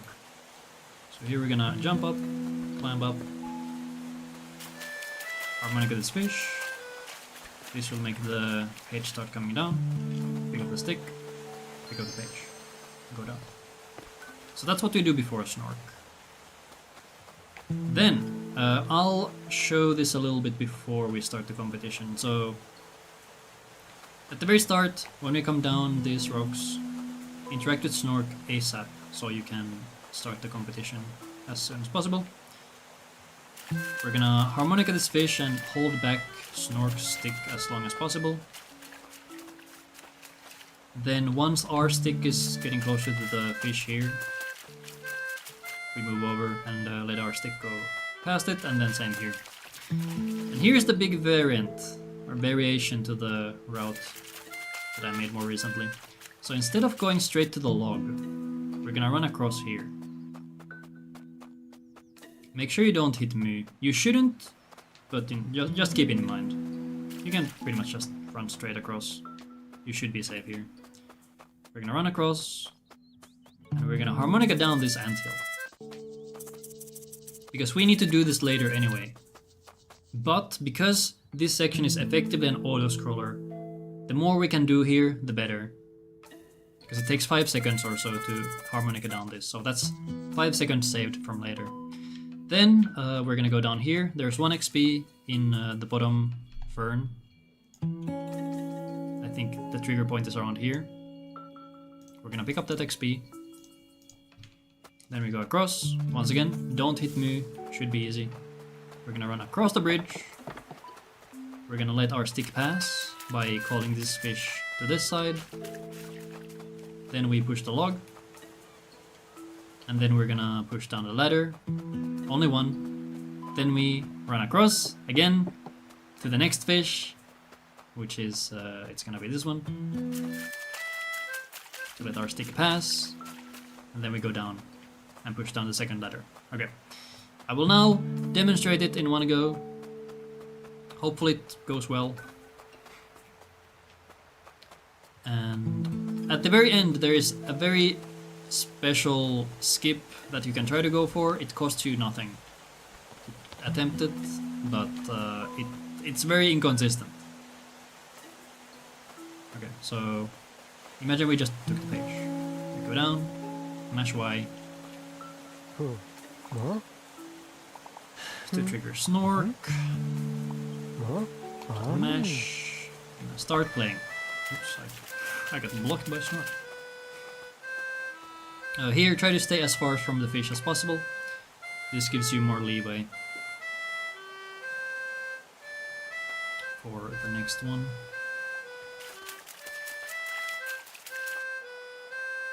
your stick pass, and then here you can cheat a little bit of movement, go a bit further away.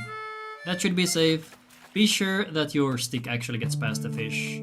The fish have weird ranges sometimes and will randomly push your stick back from 5 years away. Okay, do that, then jump through here, get that XP. Go across the bridge. Get the fish out of the way, like so. You don't need to be as safe as I was there. I still am not entirely confident in how much I can just wait there. So here I messed up a little bit. My stick had to stop for a little. And then here. Here I try to jump when the screen starts going black. If you time it well and the game is nice, you don't get teleported back here. But yeah. If you manage to get the skip somehow, it will save you 14 seconds.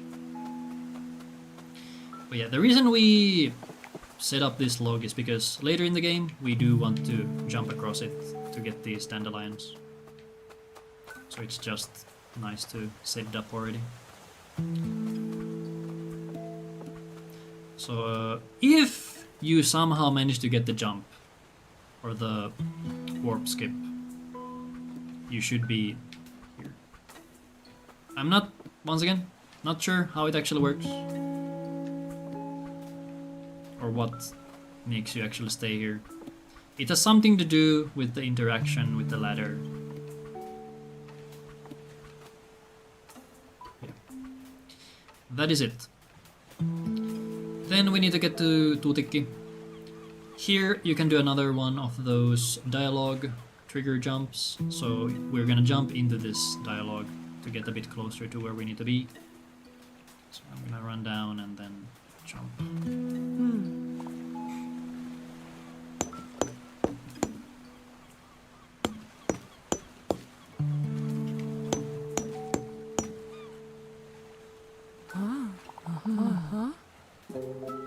And just mesh through this. And once you're done with this dialogue, just mesh Y. Assuming you are close enough to the boat.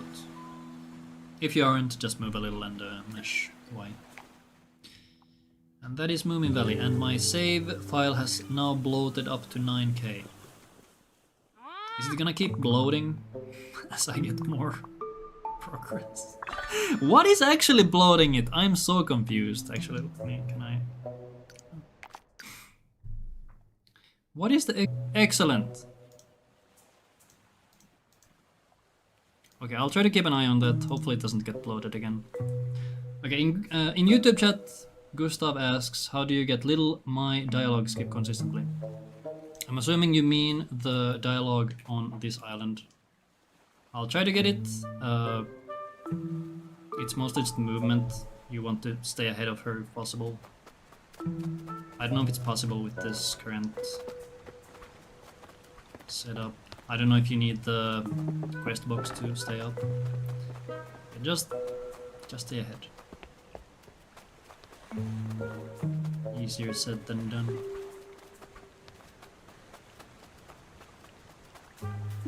If you can keep her like lower on the screen, you should be good there. So usually when you run and don't stay ahead of Moo, she will trigger a cutscene, or not cutscene, but the dialogue near the boat. But if you can stay ahead of her, she won't trigger it for some reason.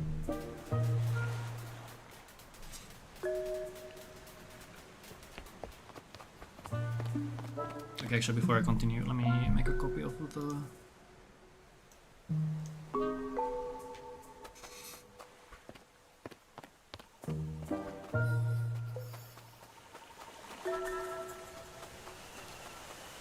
There's 1 XP on this very far left flower, so you need to do a little bit of extra movement to get it. It's not too much, like, that's enough. Here you would want to jump on top of this log. I guess you could run as far here as possible and then jump. Or if you know the timing, you can just get on top of it like so. Because if you do it very close by, you do a great baby jump, and this is not very efficient. Same here, you want to jump off the log to get as much distance as possible.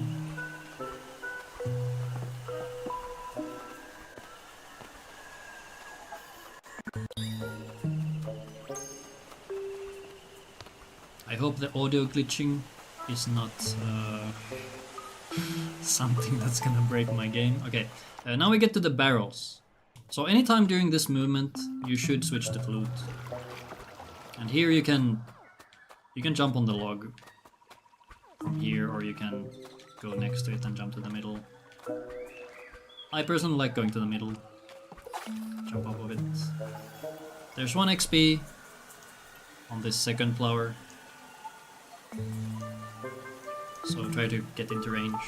When you can get in range, that usually means you can also reach the crocodile. Put him to sleep and jump on top. And here, if you continue to the right, there's a pirate. The pirate will talk to you. We're not gonna go that far. Instead, we're gonna follow the Hattifnatteners and just go through these bushes. Just by doing this, you save 9 seconds instead of talking to the pirate.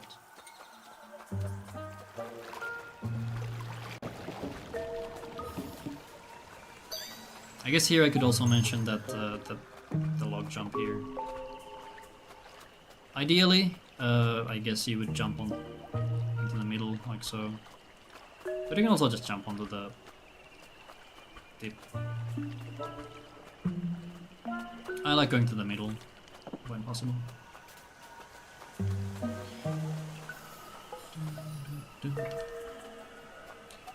Okay, now for the barrel tech.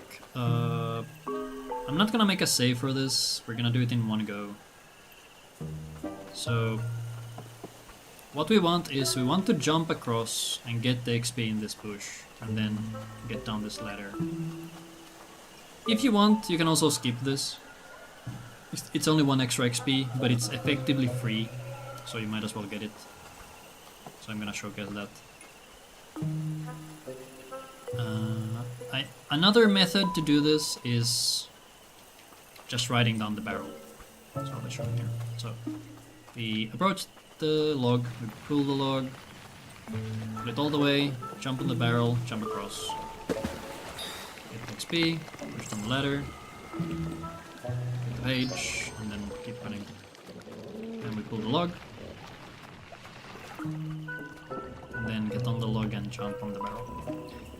Another way to do this would be to just stay on the barrel instead of jumping onto the other shore. That way you can ride the barrel down the waterfall, which it looks really cool, but you do lose out on 1 XP. And then there's 1 XP here that you might miss if you keep hugging the right.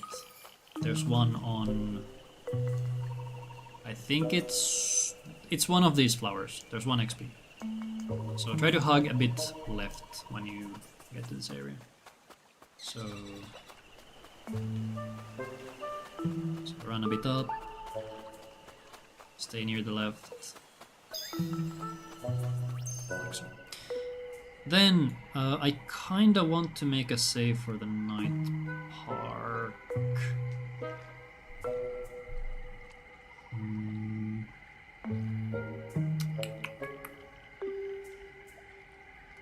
Let me see. I should actually have. Do I have a night park? Okay, I have a jungle park save. Okay, so we can do backups for this if I want to. So okay. Here we also have a dialogue trigger, which I tried to jump into it. It's not that big of a deal because you don't really get that far, but the trigger should be near this rock. So you want to try to jump over this line to get slightly more ahead, so like this. I think that should done it. I'm not sure. I might have bunked into the stone. Let's see.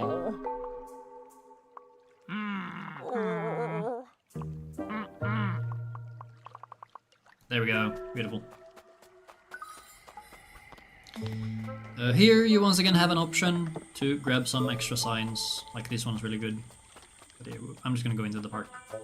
Alright, so keep tapping sprint. This guy's gonna keep following. They're gonna kiss there. Here we're gonna pull one of the guards, like so. I probably should have gone through this park very slow at first, but I'll show the fast version first, I guess. In this park we're only gonna be using the flute.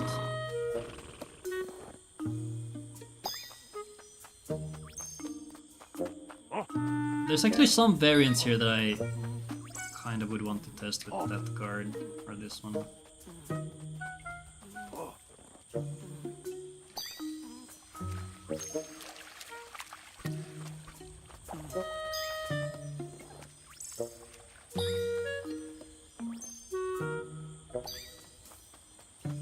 Here it's okay to get seen by this guy, you can just outrun him.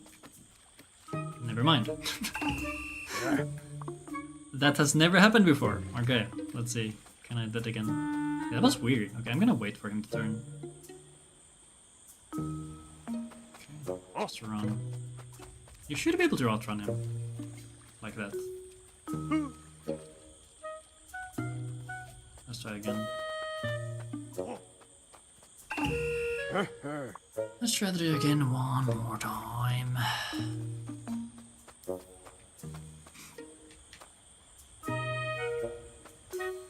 I guess you can run to the right like this and then head left. Make sure he loses you.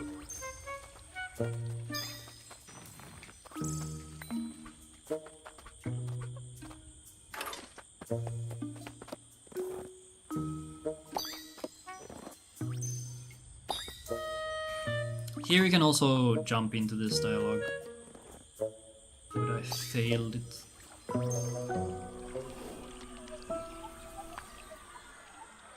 Now we're here, yay! So let's do this slowly. And then I'll do it fast again one more time. Because this is one of the parks where we do not play it the way the devs intended. We just brute force most of it. Okay, make sure you have flute equipped. Ideally you have a bit more stamina going into some of these sections. So this first guy, very easy, we're just gonna run through. No big deal.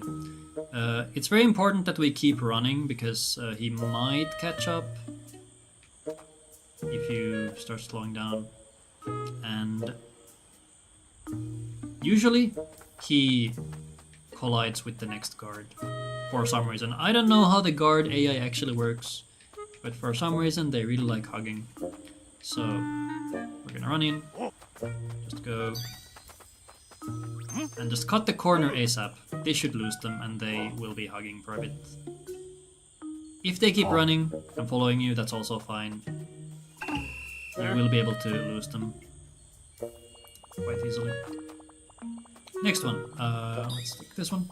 So, this guard, there's two different scenarios here, usually. One of them is that he is looking all the way left like this. In this case I like to run in and do this.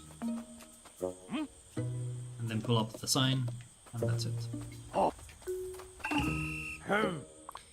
If he is looking at the bush, you can just run through. Or just barely lose his sight line. Cool. Yeah, usually he will be turning to the left as you arrive. So this, and like so. We use the bush to lose him because for some reason the guards don't really understand how they work. So run in, do this, and fail. I highly recommend practicing these skips because they are quite easy once you get used to them.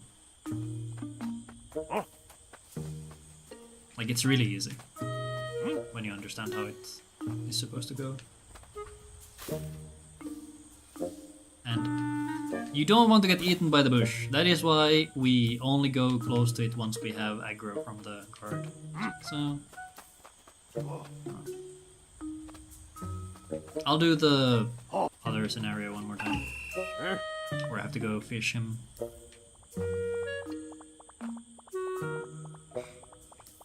So we arrive from here, and we see he's turning around, so we have to go here, pick him up, and then go around. Okay, that was pretty close.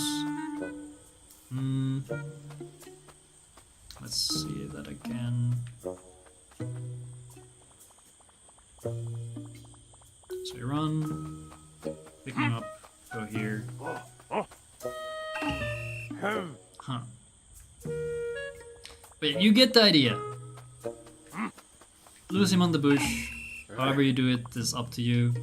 I guess if he's starting to turn to the left, you would pick him up and then go around like so. Because he will always turn to the left first, which means that you will have time to get out of range. And if you really want to be safe, I guess you can just wait behind the hedge here. Then this one. Usually, if you have done everything correctly, this guard should be seeing you around this part. So, like so. And for whatever reason, he really likes pulling the bottom guard with him as well. I don't understand the mechanics behind that, but it just works. If you lose, or if you're too slow to this section, or if the cycle is just bad, the guard might be looking down. So at that point, you could just wait here. And then run.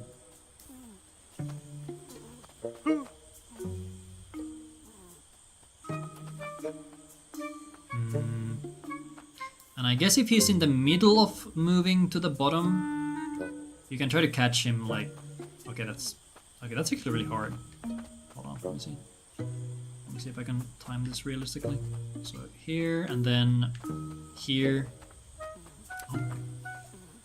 Is it even... Okay. I'm gonna test something. This is what you should be doing. Just find something that works for you. So let's see, if I run here... It's a bit hard to outrun them there. Let's see again. What if I go from here? Does this make sense?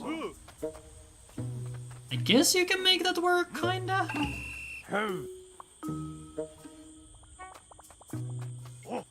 In a very weird way. How did he see me through? As we can see, the guard AI is sometimes very strange. Okay, let's see. Is it even worth doing this? Okay, yeah, the second guard might not even turn, so I don't think this is good. So if the cycle's bad, just wait. Just chill here.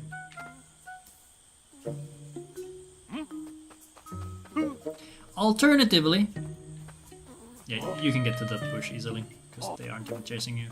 Alternatively, if the cycle is really bad, and the guard is looking down, like so, you can always just do this. Run through, and then get caught. This is fine. Because you get teleported back here. Let me check one more thing. Let's go back here.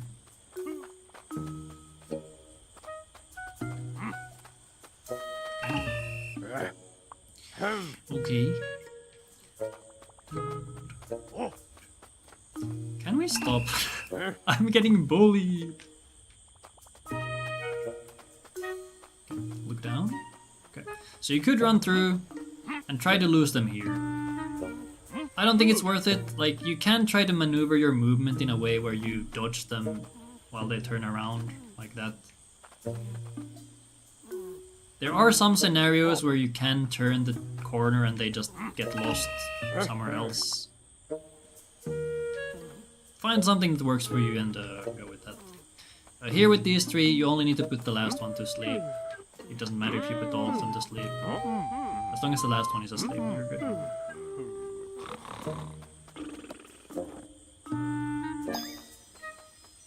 Then, as you run into this next one, try to preserve stamina, because you're gonna need it. If you have to, just walk. I guess this one. The ranges for those guys are a little funny.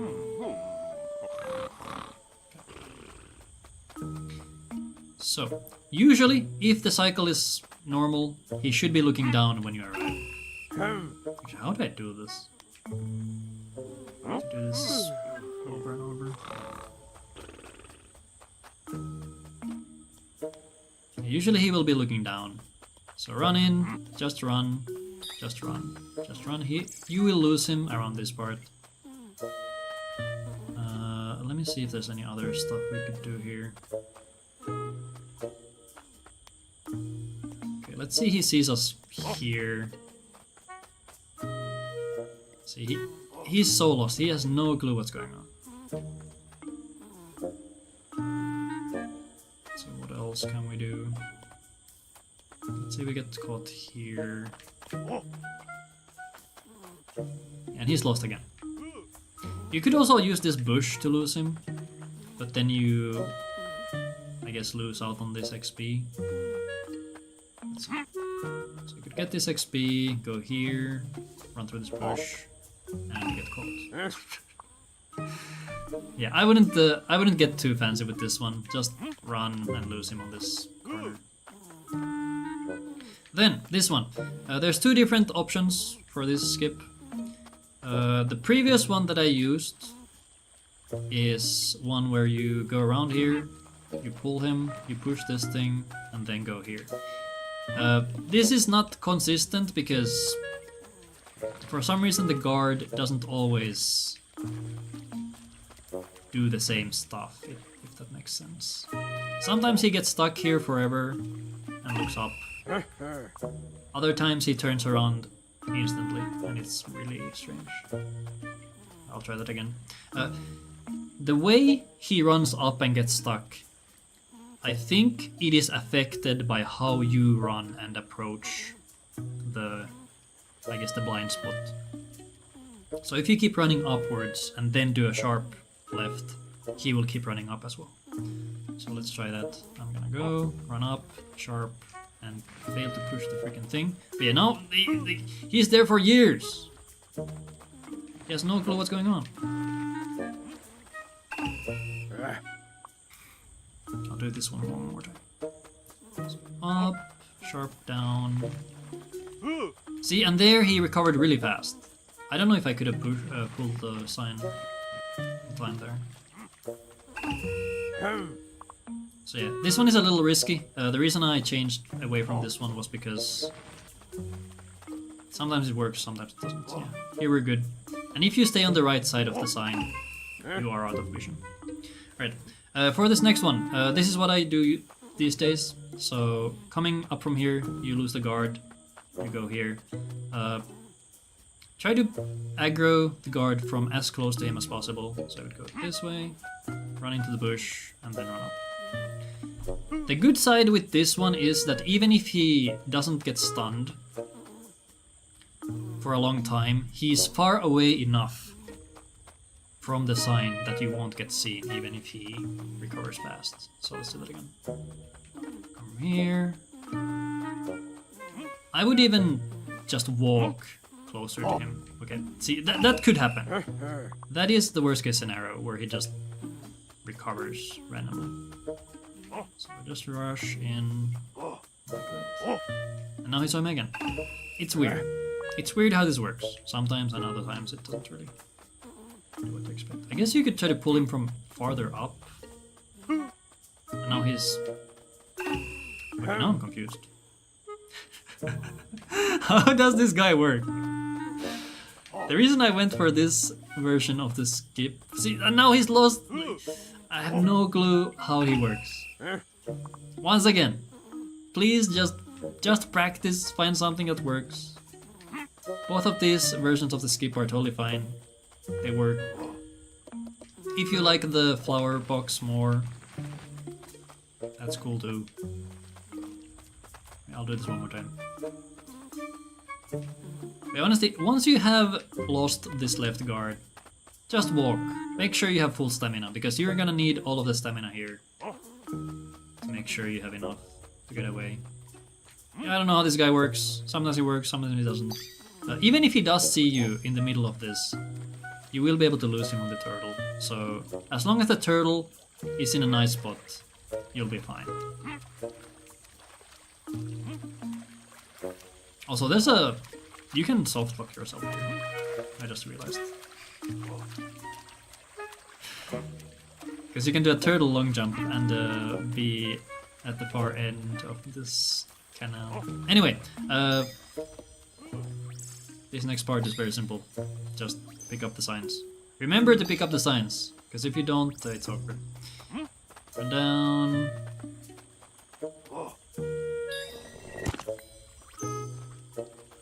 For this one you also have a couple different ways. You could just be safe and not tag him. Totally fine.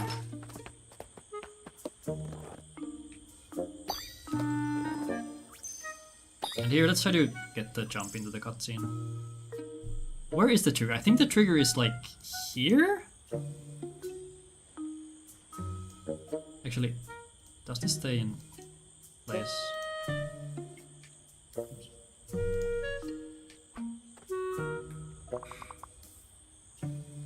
We did it!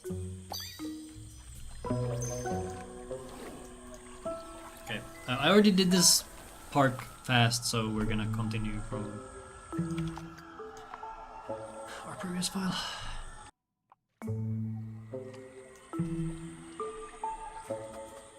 Okay, here you can jump into this one too. I don't actually know where this trigger is. I guess it's right here, so jump right before it. I'm not gonna bother finding it, but yeah, now we get the drum. And this is why I have turbo for this, because we're gonna be doing a lot of drumming during this run. So if you can, set up turbo for your drum.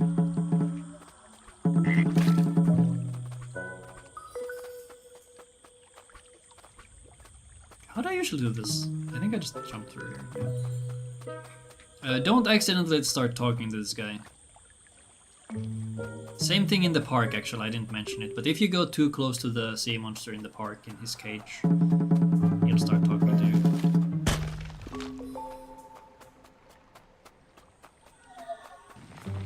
This log you actually do need to push very far. I wouldn't risk it, just push it some extra. Let's see, does this cutscene fully charge stamina? Let's find out.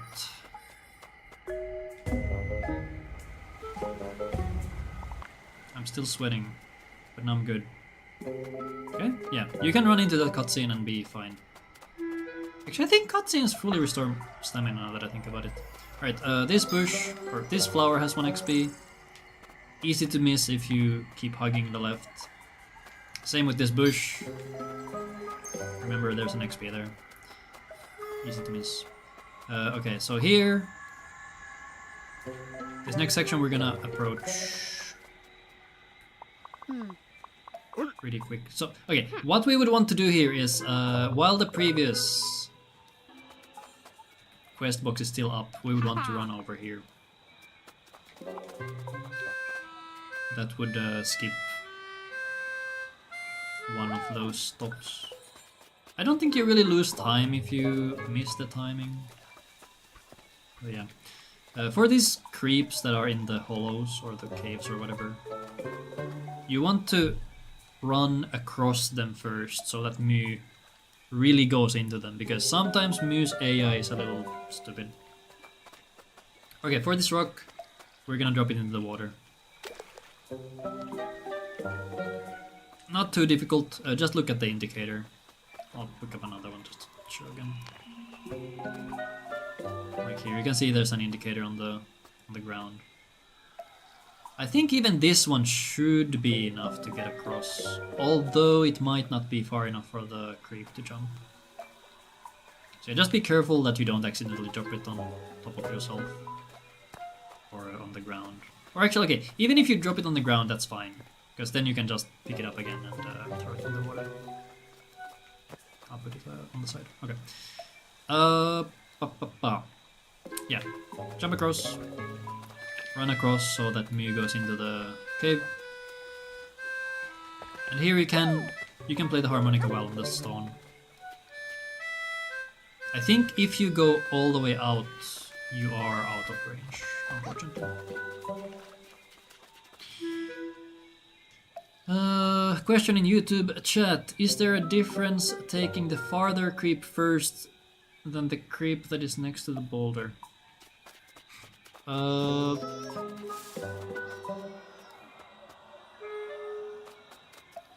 I guess not really.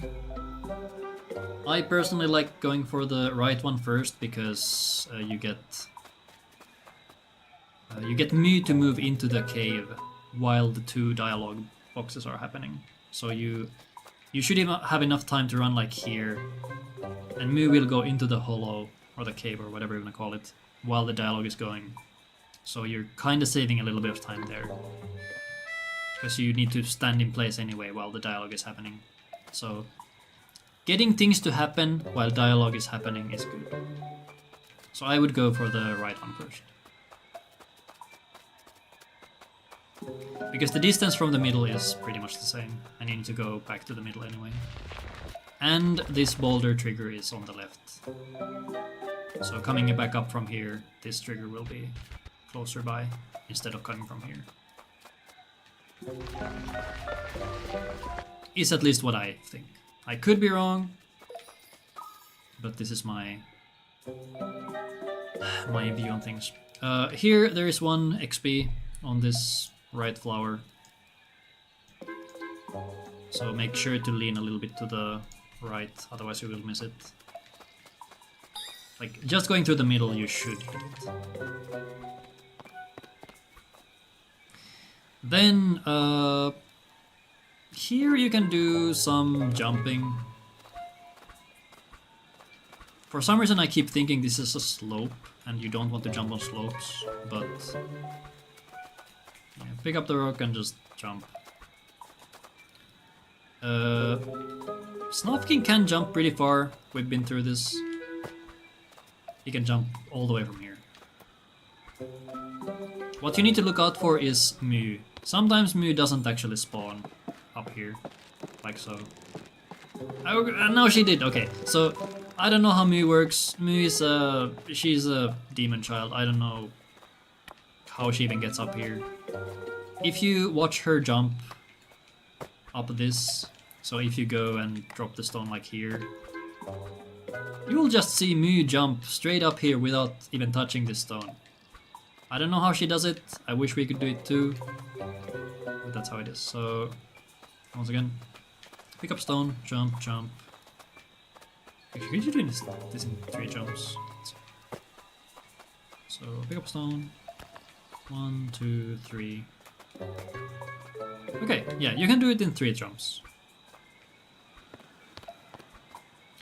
Here, I like to attempt, or when I'm feeling it, I usually do a jump on top of the bridge. But if you do it badly, you will jump back down.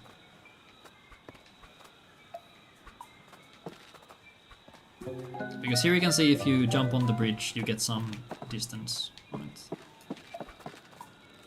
Because on the bridge itself, you can only walk. Like so.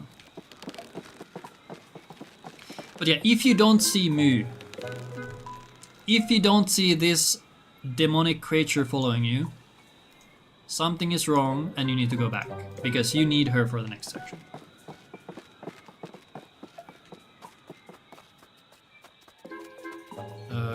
One more XP here, somewhere. I lied. I heard the jingling and thought there was an XP here. Yeah, they're up there. Actually, can you go up here? No. Okay. Here you could do this in 2 different ways. You could go up here first or go down.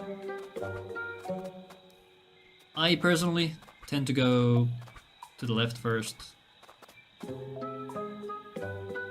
we go by the rule that I just said last time. I guess you should do the left one last. So I'm gonna do the left one last now. I'm gonna follow my own rules. So we come from down here, we jump, switch to the drum, mash that drum like your life depends on it. I don't know why, the snake sometimes causes you to jump multiple times. Let me actually check. I forgot which button activates the instruments. Beautiful. Let's see here again. So, I think if you hold up, you won't do random jumps on the snake. Here, it's important that you push the log far enough that Mew can get across. Actually, hold on. Let's get him. Okay, let's go. Huh? Where am I stuck? What? Come on, me. Oi. Let's see. Yeah, you can experiment with this log as well. What? Huh? This is an interesting log.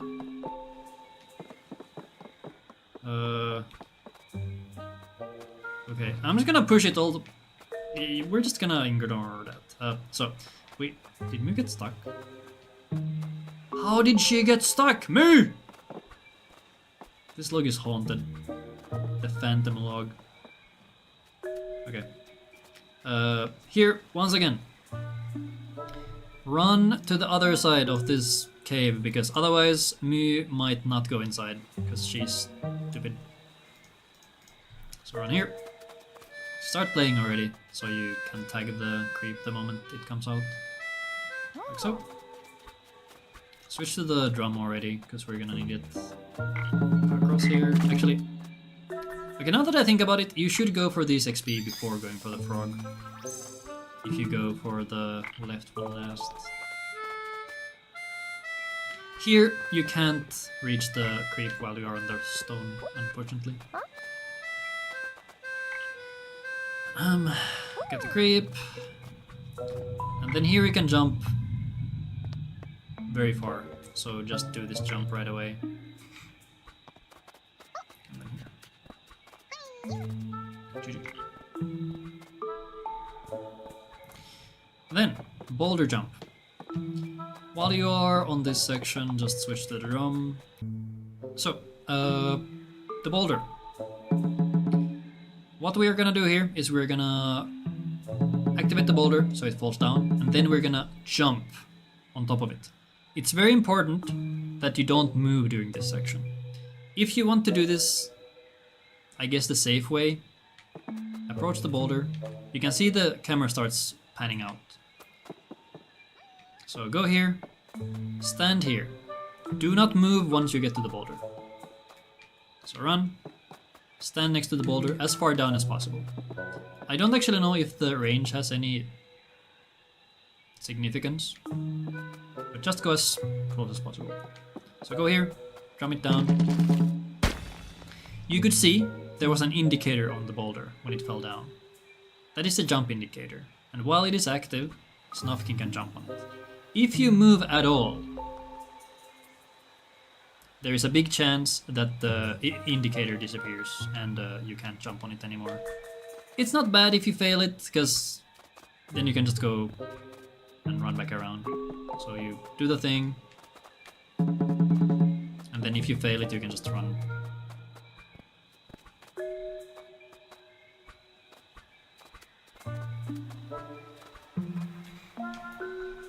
I will do it one more time.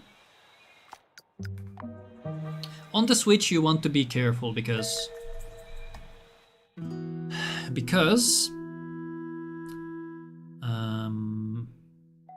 let me think of it. On the switch you want to be careful because I'm assuming, because the switch is so weak as a console, that it might lag, and because of the FPS being lower, and if you jump at a very specific time, there's a chance that you get stuck midair and you cannot play the game anymore. The only way to get past that is by closing the game. Not through the main menu, just close the game. Go to home screen and close the game. That way you will go to your previous autosave, which hopefully should be before that. Chat is asking how much time does it lose if you fail Boulder Jump? I do not know. It's very easy to execute, so I haven't really even thought about it. I guess we can time it here. So...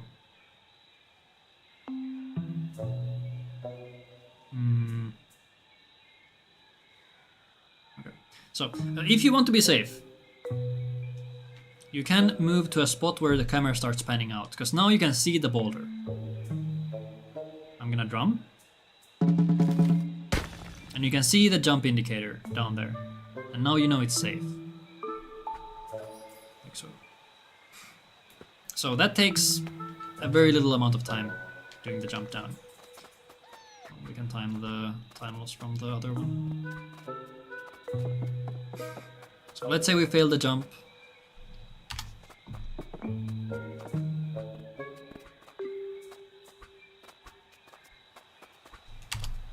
That loses 7 seconds. 7 seconds or so. So not the worst, but it's free. Time save, if you get it. Okay, I'm gonna continue on this file so I don't get more bloat.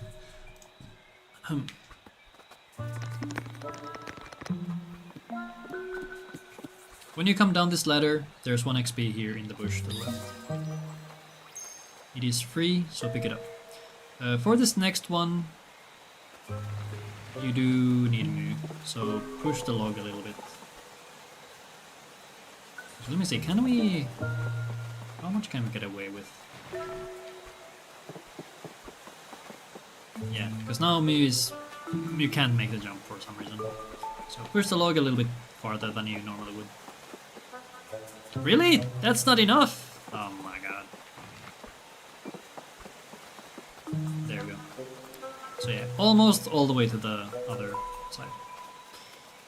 Then, continue. This one, if you somehow manage to skip this XP, I would be impressed. Okay. Here. We head down first. You could do this in any order technically, but I like going down first because it's right there. Go down first. There's a turtle. We love turtles. Depending on where the turtle is when you arrive, you could pick up these 2 bushes. Because if the turtle is like there somewhere, really to the side, like this, and you have to wait for it, just get this XP first. So let's imagine the turtle is in a bad spot, so we're gonna pick up these 2.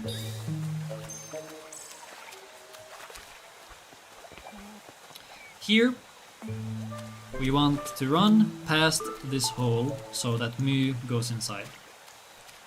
While that's happening, we're gonna go pick up 2 XP here. I don't know why I made so many dots. So, go up here, Mu's gonna go into the cave, and then run down. I would start playing the harmonica as soon as possible, so that the creep gets affected as soon as possible as well. Actually, is there a fun line you could go for here? Not really. I guess you go and then.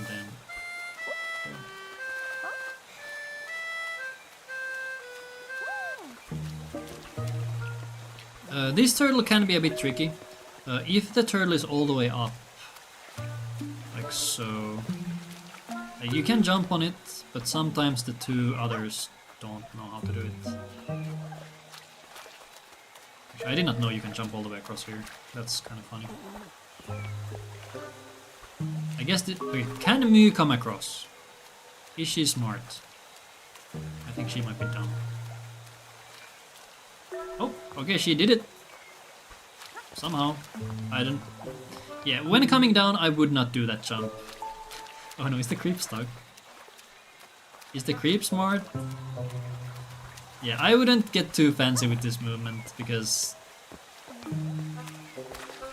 me and the creep they are not very smart. Okay, there they did it. Okay, anyway. Here, as you run down, switch the flute.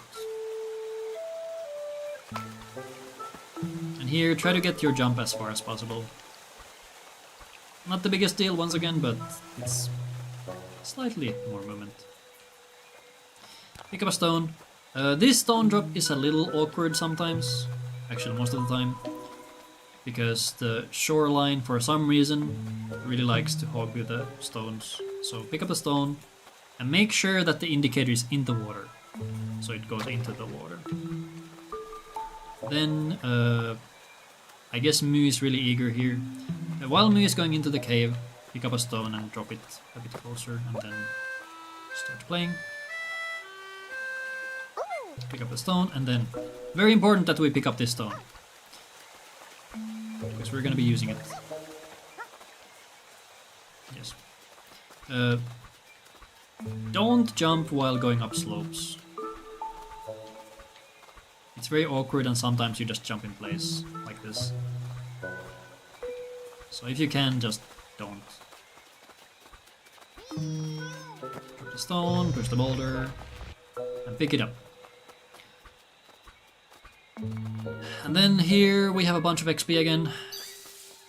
I think it's 4 total. 1, 2, 3, 4. This is once again a slope. Don't jump here. Then we're gonna drop the stone. Moo does not need to be able to cross this one. So we can actually almost get across just with this. So go here, drop the stone, push a little bit, get the stone, and fail to get the range. Actually, I'm not gonna try to get fancy. A little bit more. Really? Wait, what? Huh? Okay, anyway. Just push this log far enough that you can jump across. Moo does not need to be able to make it. If she stays there, that's fine. Then, here. It's very crucial that you do not drop this stone in the water. Here you can look. If you can see this indicator, you're good.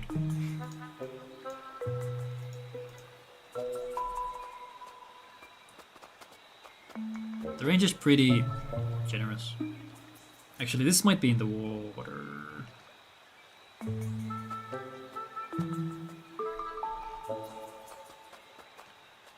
Let's see. Is it in the water? I'm curious. It's not in the water. Let's go. But yeah, if you drop it in the water, you will hear a lovely sploosh, and you will have to go get another stone. I think it's still faster than doing this the normal way. So the reason we get the stone is for this frog. If you don't have this stone, you would have to go all the way across. You would have to pull this slog. You'd have to push it across. You'd have to go over here. And then there's a whole thing where you need to throw down, push down the boulder. You need to jump across. You need to do some barrel stuff. Extremely slow. Instead, we just pick up a stone and then jump across. Very nice. And here you can already switch to the barrel, not the barrel, to the drum, because we're gonna be using the drum a lot in this next section. I think you can move slightly during this loading screen. Yeah, I was already on me. Let's see where I end up if I just load in normally. I'm curious.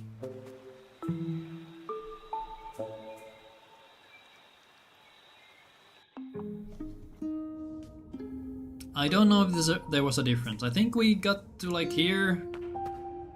I don't know.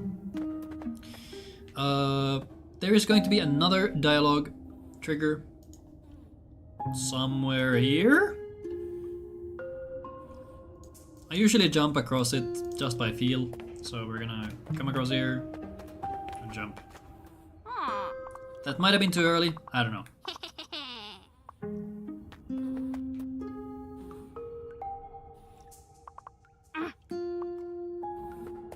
And here, if you want, you can just hold down your drum turbo this whole time. I'm sure everybody will love it. There's 1 XP here in the shrooms.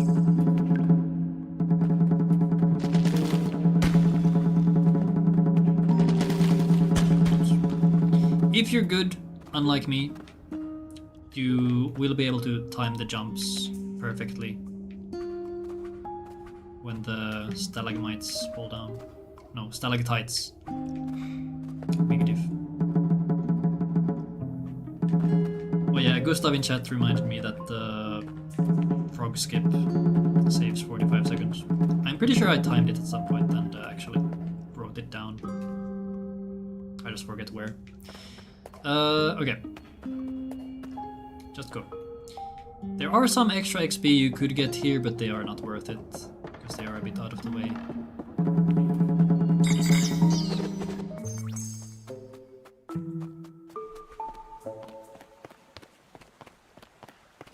Early on, these caves can be a bit disorienting, because they kinda look the same. I know I really struggled with learning in what direction you're supposed to run every time you enter a cave. Okay, here we get to our first turtle jump. Usually, depending on your timing, the turtle should be around there when you enter the cave, I think, or when you arrive here at the shore. So you just have to wait. I tried to figure out if there was a way to make the turtles move faster or farther by doing like a save and load or something. I couldn't get it to work. Maybe there's a way, but so far, as of the time of the recording of this video, we do not know of a way to make the turtles go faster. So, turtle jump. Similar to the boulder. We need to be in range of the turtle and then let it go out of range. As you can see, there's a jump indicator blinking on top of the turtle. And that means that we are currently locked in on the turtle.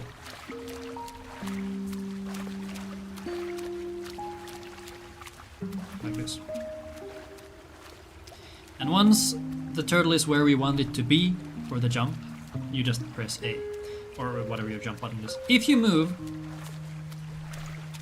the indicator will go away. So just stay in place. Don't do anything. And then jump. Please? Hello? Okay, well, a good thing is that you have a really big range here for the jump, so if it goes bad, it's not too bad. I'll go back across and do that again, I guess. Ah, it's gonna take so long. Why is it? Turtle, please. Why are they so slow, man? Why, turtle, why?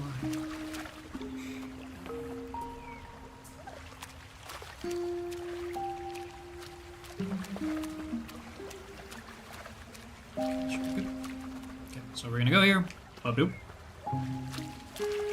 Tag the turtle. We're gonna wait.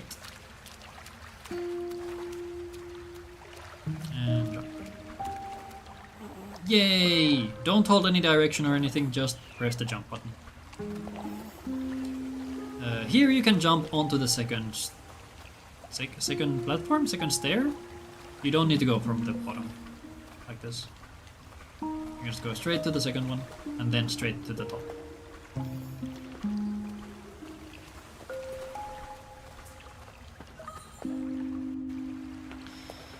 Then, just continue normally. Yeah, so this is another thing with the disorientation. Here we go up, and somehow you're supposed to know that the next time you move, you're supposed to go right. It it's a thing. Here you can unfortunately not skip any of these steps. You have to go them one by one. But it's pretty smooth, so once you have the timing down, you can just jump. For this last one, you can jump over here. So if you can time your stick movement in a way where you get all the way up here, do it. It's not the worst if you don't have time. That saves a little bit of time. A little bit of movement and time, and I guess stamina as well, because otherwise you would be sprinting here. Okay, next one. I think here we face down. Okay, here we kind of go right and continue right. Crazy.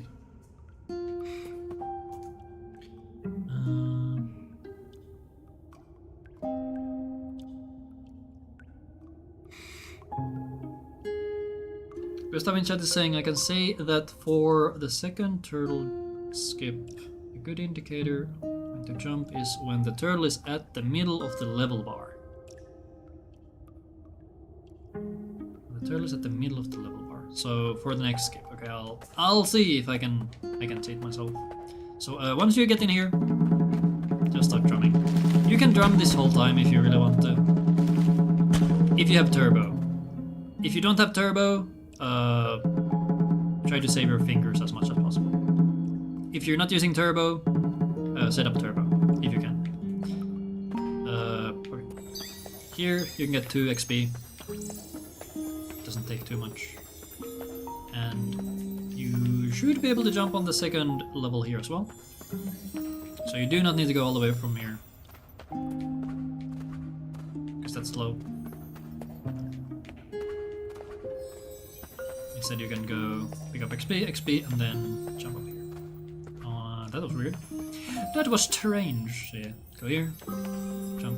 Why are you jumping there, Snufkin? What are you doing, man? That has never happened before. Go here, here. Oh, there we go. And then jump all the way up.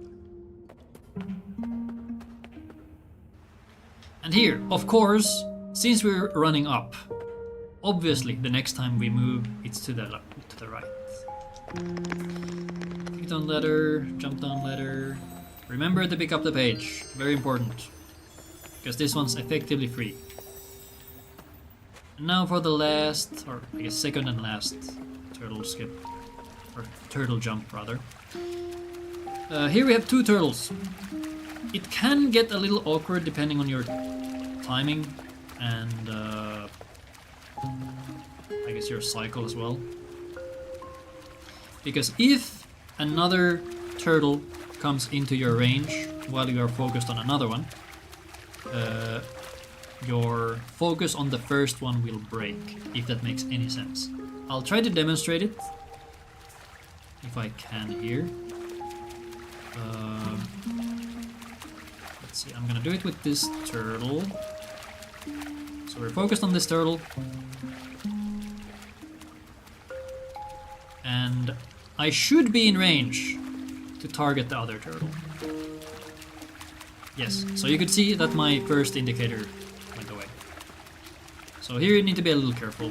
The safe way would be to be around this part when you get to the first turtle. Oh wait, that's weird. Wait, I got the indicator back. What? Huh? That's interesting. I didn't know that's a thing. Let's see if I can do it again. Okay, there it is. I guess it just works. This should never be necessary in the speedrun, because when you get here, you just tag the turtle. Like so, stay in place. And what did you say? Middle of the level bar. I like to just jump whenever, because it's a very big range where you can go. While you wait for the other turtle to come, you can pick up an XP here. Actually, this might be a bit too close. Yeah. If you want to be safe, just wait for this second turtle to get a bit closer. Because if the turtle, or if the second turtle is too far down, like if it's around here, for some reason you cannot jump this. It's very strange and annoying when it happens. So just make sure this turtle gets far enough up so you can get across. Yeah, let's continue. Here you have 2 dialogue jumps that you can try to get. The first one is right after you land, so just jump, and this will nudge you forward, and then jump right away. And you should be able to climb if you're in range. Yeah. Here you can jump right on top of this next platform. You don't need to go on these small stairs.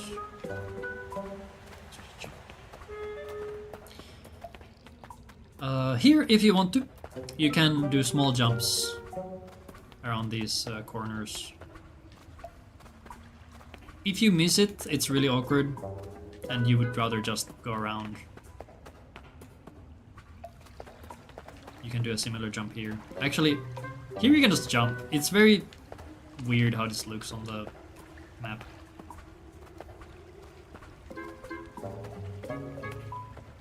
Yeah, honestly, just run this next one. Here, I like to jump this gap because it's closer to the spot where we want to go.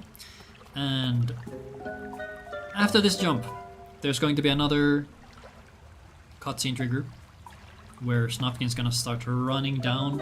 I don't think he actually runs, he's pretty slow. He kind of walks. So I'm gonna try to jump into it as well, like so. I'm not entirely sure where the trigger is. If I had more practice with the run, I would know, but something worth keeping in mind. I think the trigger might be like around there. Or maybe it's here. I don't know. Maybe I went right into the trigger. Who knows? But yeah, Snufkin walks during that, so he's kind of slow. And because it's a cutscene, it's gonna reload or restore our stamina. And then we just run out.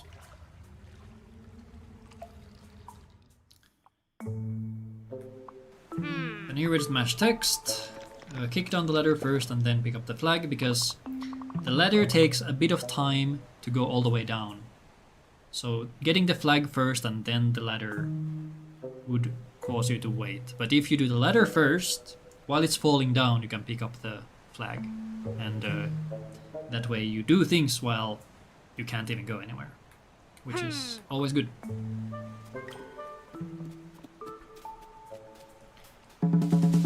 Get the stone. So yeah, here you need to go drop this sand pile. You only need one. It doesn't even really matter where you drop it. Even if you drop it right by the edge of the stone here, you should be fine. Can't even drop it. Like even this should be good, yeah. Just get a stone, drop it pretty much anywhere and you'll be good. Then here we're gonna mash the drum some more. Actually, I'm gonna make a save here because I wanna see if I can make the new dialogue skip consistently. So there's a bunch of clams here on the beach. We're gonna get this one. The second one, that is all the way up here, you do not need to run up here. You can reach it from, like, somewhere here? Hello, wait, what? There. You can reach it from here, so you don't have to go all the way up. So, in practice it would look like this.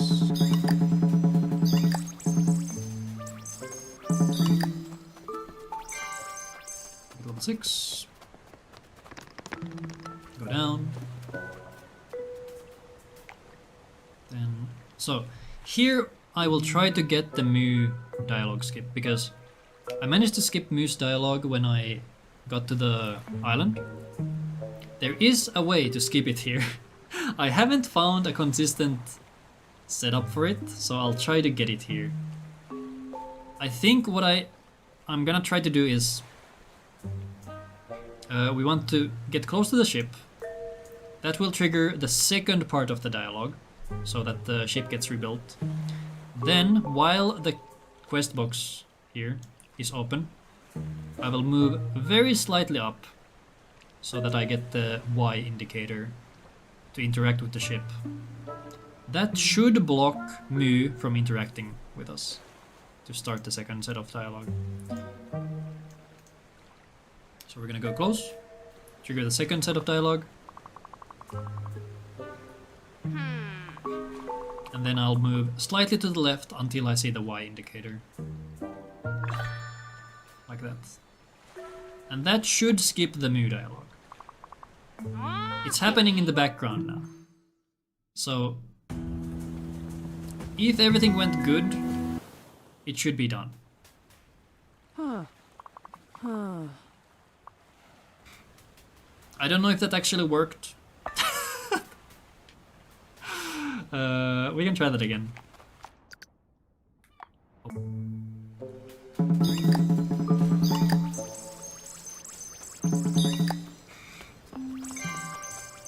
Level.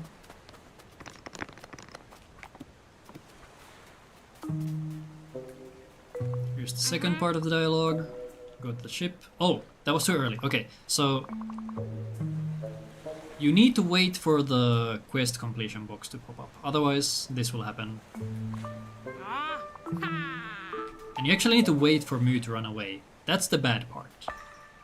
So now I go and... Actually, I guess we can do this as a test to see how much or how long the second part here takes. So you can hear that the game is kind of trying to resolve things in the background there. You can hear the quests pop up and stuff.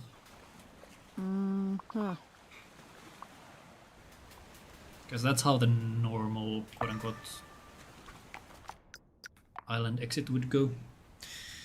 Okay, let's see. Let's see if I can make this work the second time.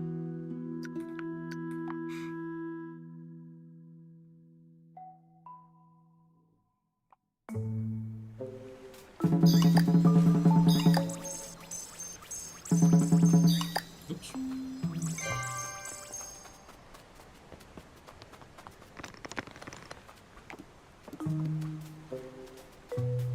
Okay, go here. Get the second cutscene. Then we wait for the text for the quest box and then we go.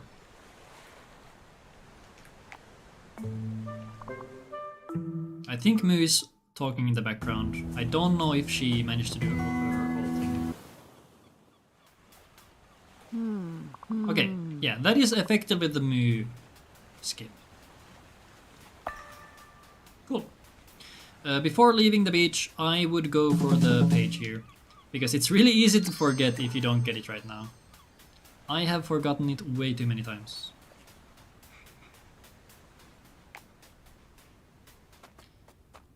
Next up, we're just gonna run through the valley. If you want, you could do this now. I think I would do it now, because... Actually, would I? I think you should do this one later, because this sand pile is so close that at least I would have a hard time doing a quick swap here. Yeah, so I'm gonna leave this one for later. Here there's a couple flowers that you can pick up for XP. I have marked them in my notes. So depending on what your XP route is, you may or may not have to pick these up. Do I have images for them? I do. Okay, so here. So the first one is right by the rocks, so this one. The second one is like there. I guess we can look at them. So the issue with these flowers, is that there's flies in some of them. And flies are annoying. I think these flowers have a fly. I don't know about these. So if you don't know exactly what you're doing here, I would skip these flowers. But yeah, it's this flower. This one's safe. Or that's the one with the XP. And then the last one is Let's see. So if you only want to pick up 2, get this one. Continue here. I think this one's safe. Okay, this one's safe. So it's the ones in the middle that you want to dodge. So you go here, pick up this one, go straight, go through here, pick up this one. This one's safe. So then you go across. And then this one's the last one, I think. No? Okay. So from this one you can run straight. There's no flies here. So go straight. And then this one is the last one. I'm pretty sure this one has a fly in it. It does not have a fly in it, okay. But this one does. This one, you don't want to get close to ever. I think this one might also have a fly. Yeah.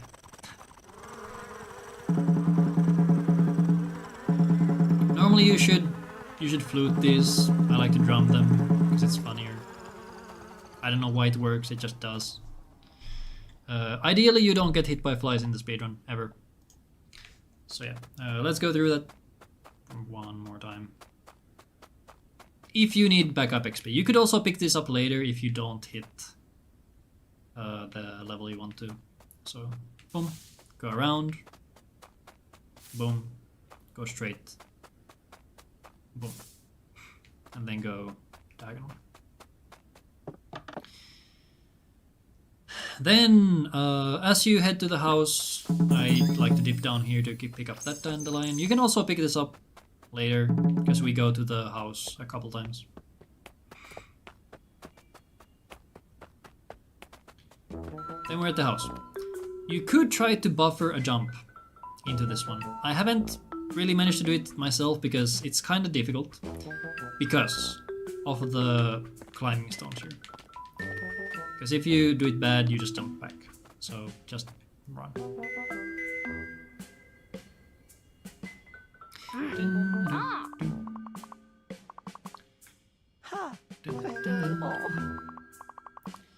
Alright, so the way I like to do this section is I like to get only the right side here. The right side XP. So this bush, that bush, this tree, and this bush. Or leaf pile, not bush.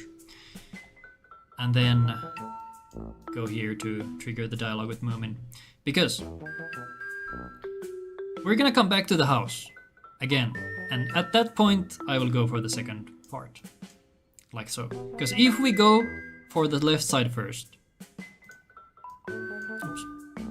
If we go for the left side first, we'd have to go all the way here. And then we would have to run all the way across. So like this extra movement is annoying to me. I don't want to do this. So instead I do this in 2 parts.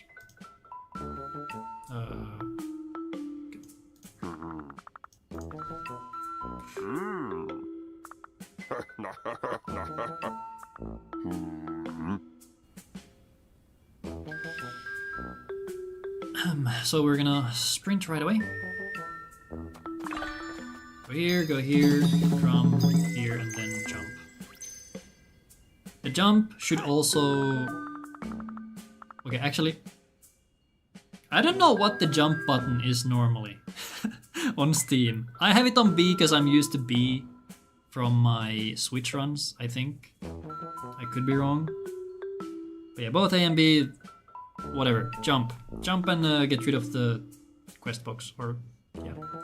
You can also get rid of the text box or the quest box earlier. It's just that Moomin can't start talking to you unless it's gone.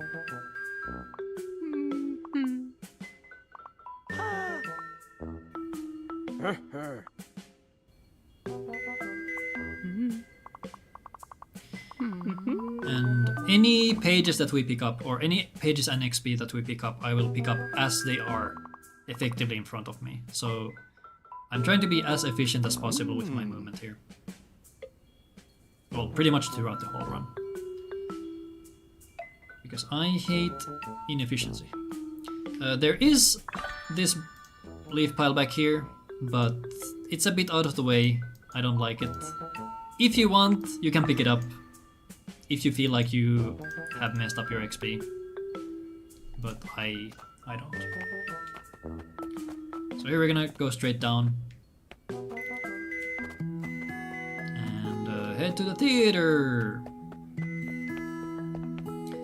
As we head to the theater, I like picking up these dandelions here. You could pick them up on your way back from the theater as well.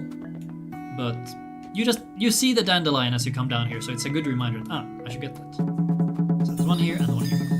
Dandelions are really good. They give you 5 XP, and that is just really good, considering how quick they are to pick up.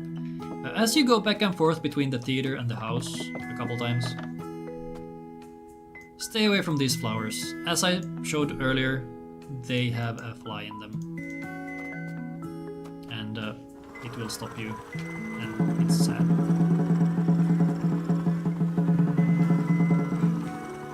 I'll bully it for a bit. Actually, I guess I could show, so this is the normal way you're supposed to get rid of it. You flute it. There. Ideally, that doesn't need to happen. Okay, so we go to the theater. No reason to try to buffer a jump into this, because we need to go to the right afterwards anyway. Actually, I think this is a good spot to show this. I'll mash through this dialogue and then bring up a map.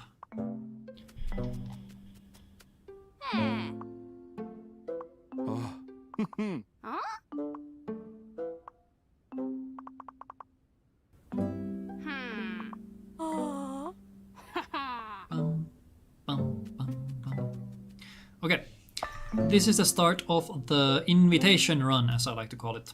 Here's my map. As we can see here, we start where the hat is and we follow the orange route. I've also painted in the whatchamacallit, the pages. Can I make a beer? I'm not gonna. But yeah, we're gonna go to the parkman, whose name I forget. Then we go through the sand park, through the guards. Then we go all the way around with the woodies. We go to Fillyjonk. We jump across the log. Then we go get. What's the second page here? Oh, okay. This might be from an earlier route, actually. Yeah, this is from my crab rave route. Yeah, ignore the second one. But yeah, we pick up one page here and then just do a victory lap effectively around the whole valley. So yeah, let's go. Once again, since we go to the house, don't go near this flower. So lean a little bit to the bottom, just to make sure you don't hit it if you have to.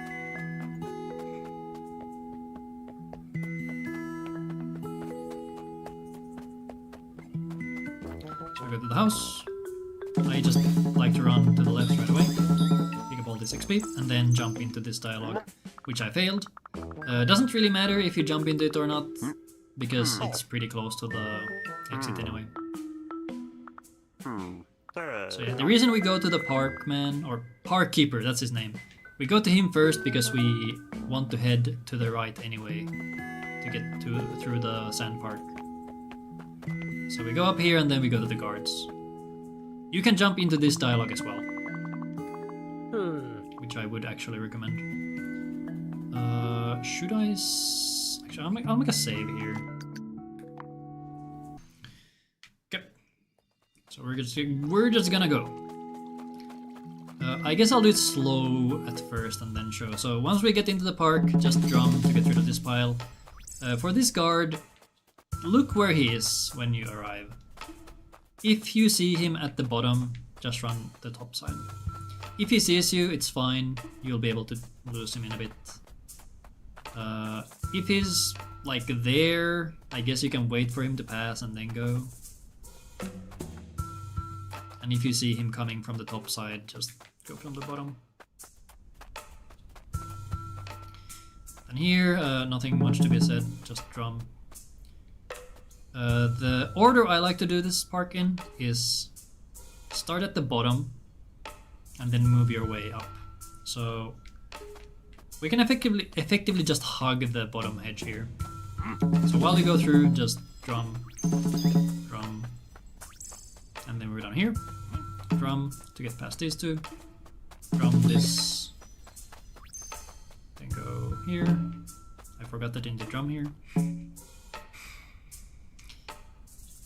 Drum, drum, drum. Pick up the key, jump. And you guys go here, just drum. Where's this? Here, I like to go to the right because it's just at a very nice spot, and you should try to get a jump into this cutscene trigger. I think the trigger is around here, so just jump over this line. Jump over that line and you will get some extra distance. This should nudge me forward once this dialogue is over.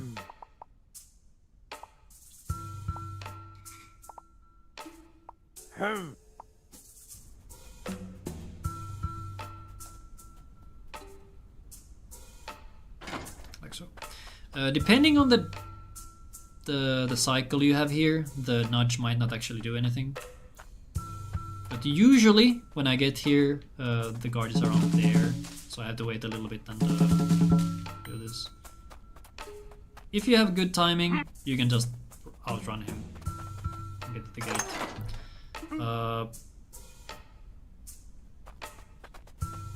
Once again, depending on the cycle, you might have to wait a little. Where does this put me? I'm actually curious. Okay, so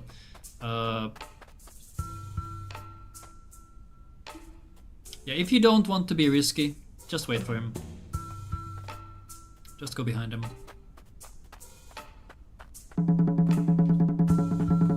Get the key, grab the key, and if you are scared, you can wait here for him to turn. Then go here. Then, this pass.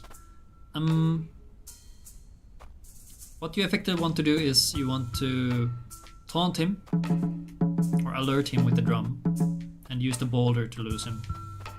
So how I do this is I come from this side, do that, and run around. It's a little random how long the guard stays confused. So you might have to adjust a little bit depending on how things go.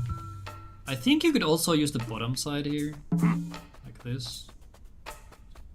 So I guess personal preference. I like to go from the top side because it's closer to the edge. So you go boom, boom, like so.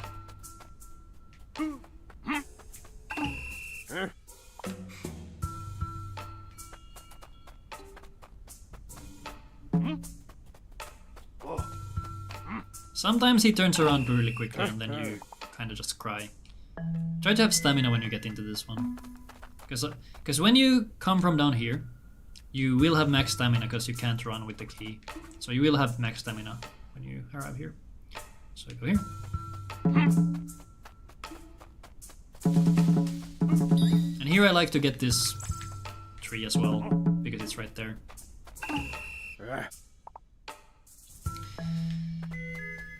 One more time. So go here. Boom.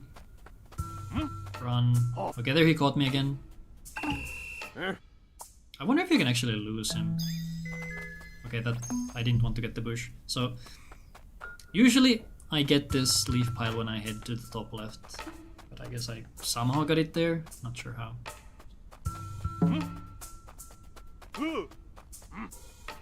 That's weird actually. Or do you actually need to go to the top side for more consistency?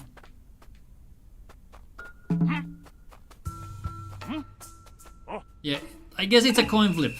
It's a coin flip whether or not the guard will actually get confused. Fun stuff. Okay, so one more time. I think if you drum midway through, you should be able to get rid of the sand pile before the guard turns around. So this. You can do this and then go through. You should have enough time to get this if your timing is good. If your timing is bad, too bad. Although if the guard does see you, it's not the worst. Because you actually want to get caught here. After getting the sign. Okay, let me actually try one more thing here. So let's do this. Okay, if you see him turn, I guess you can wait a little. If you see that he is not... Why is he looking down?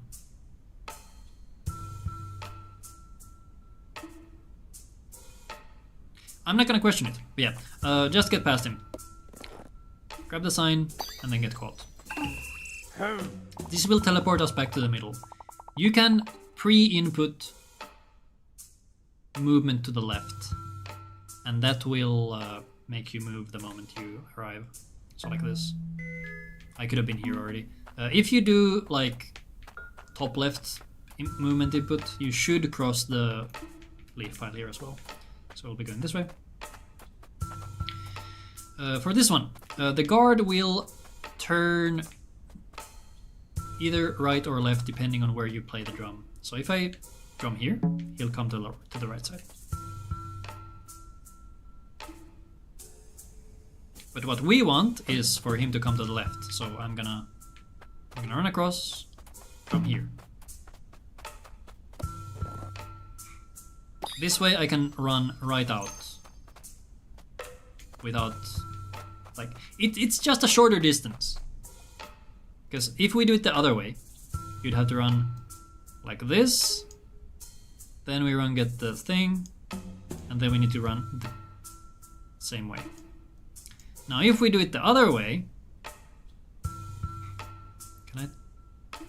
can I change color on this thing? I'm not gonna try. But yeah, if we do it the other way, I'll get rid of this. Oops. If we go the other way, like I showed, I would go a bit closer to this side so he runs to the left.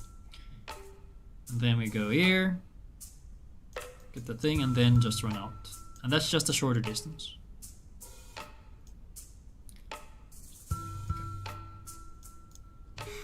So that's that. Even if he starts chasing you, actually I'll showcase it here. We pick up a thing, let's say he chases us. He sees us, it's fine. It's fine if he sees us too, because we'll lose them. Because we're gonna go up here. There's a couple different ways you can do this. If you want to be really cool, you can drum here and then run around. So normally how I do this is I run, go here, drum once, and go here. What you could do is this. That is faster, but also not as consistent. Well, let me take this guy with me. So I do this, do this. Oh, I missed.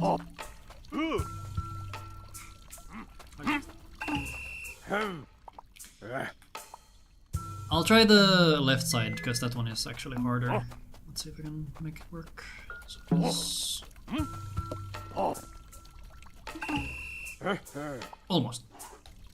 So yeah, the position where you drum does matter. So I need to be a bit careful. Actually, where is it? How did he see me?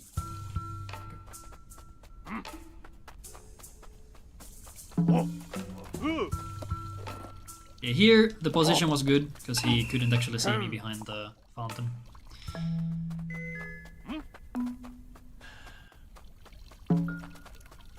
And now, what is he doing? This is what I mean with the guard AI. It is so weird. It is so inconsistent. And now he's... Okay, that would have been fine too because he couldn't actually see me behind the fountain. And now he's just looking at the flowers. He's vibing.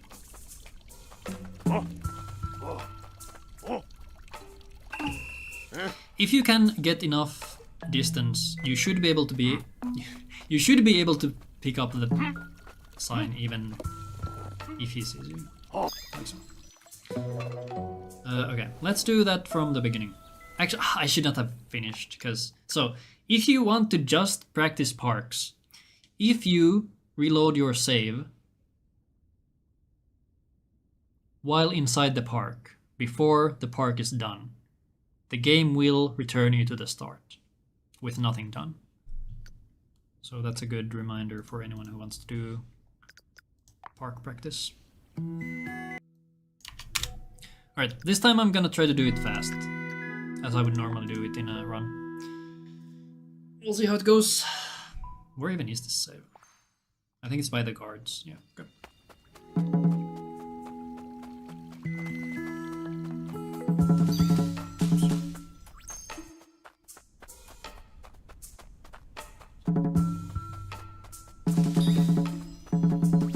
Oops, I missed one.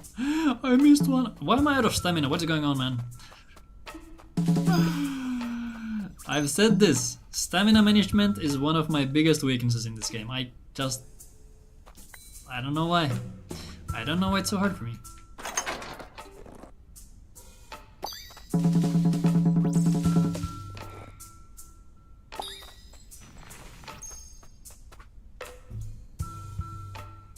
Jump into the trigger.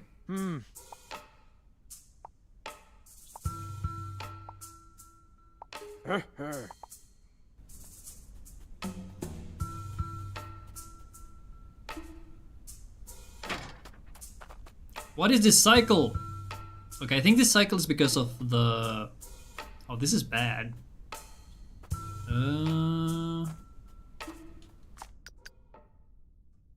Okay, let's do this. I'm gonna use my Sandpark practice file for this.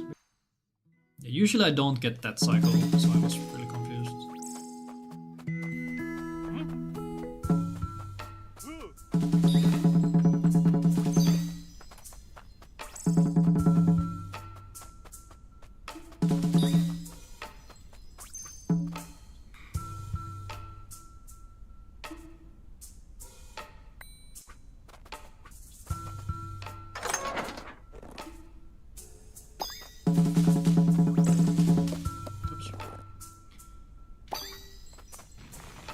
You do in fact want to pull up the sign.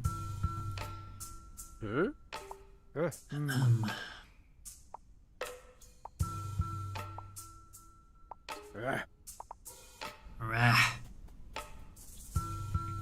now the guard should be not looking this way. Okay, this is also a weird cycle, but I guess it works. You can outrun him here barely, I think. Yeah.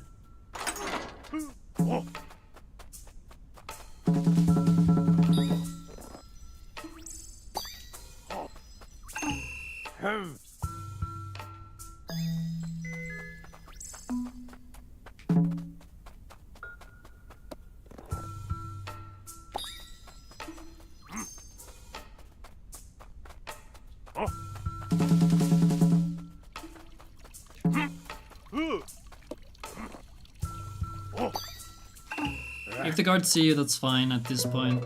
As long as you get the sign pulled up, it's all good. Gustav in chat is asking if doing the upper part first, then the lower, if that is optimal. I would say it is not optimal.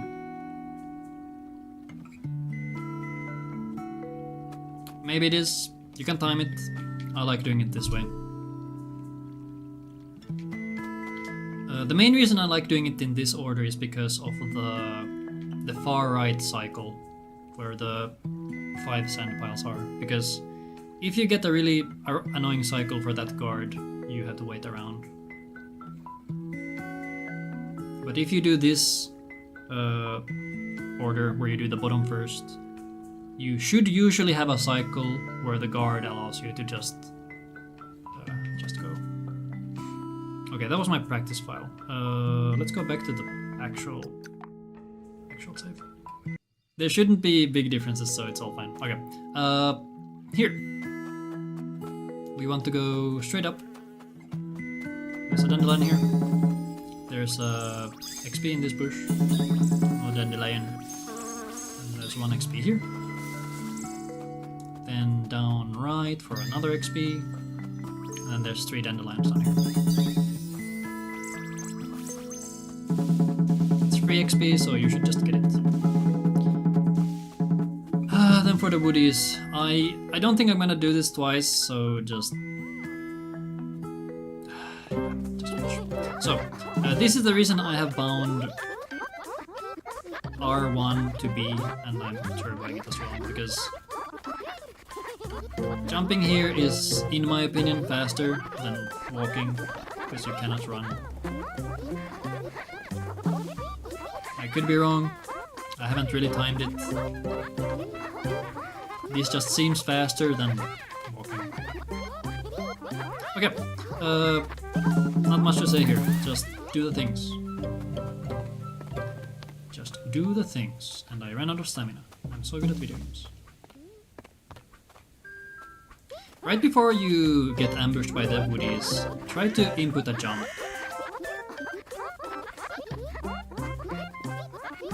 I guess it doesn't really matter, because you would jump anyway when you get the woodies. Yeah, don't mind me. Here you want to swap to the harmonica ASAP. Because you want to play it the moment you get in range of the bird. You start working on it as soon as possible.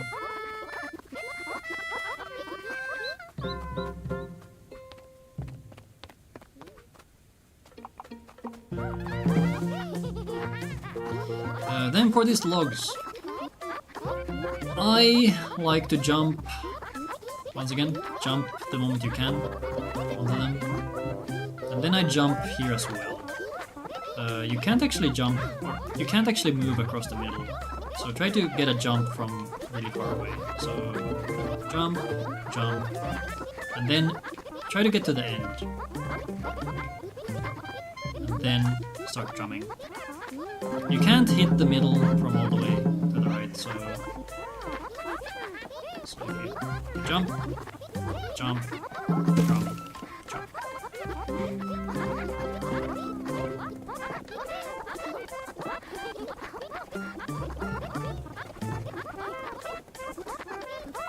Why am I switching over? You can see I'm a little rusty because I keep switching my instruments for no reason. But you can actually do a really big jump here across this, which I would recommend doing. So is there a big jump here too? Yeah, this one's not as big, but it's good. And here, once again, you would want to switch to the harmonica at some point after the log. So you can start working on this bird ASAP. Well, I guess this one you don't really need to start working on. You just go in range and then tap. Tap so the bird goes away and the woodies lose interest in you.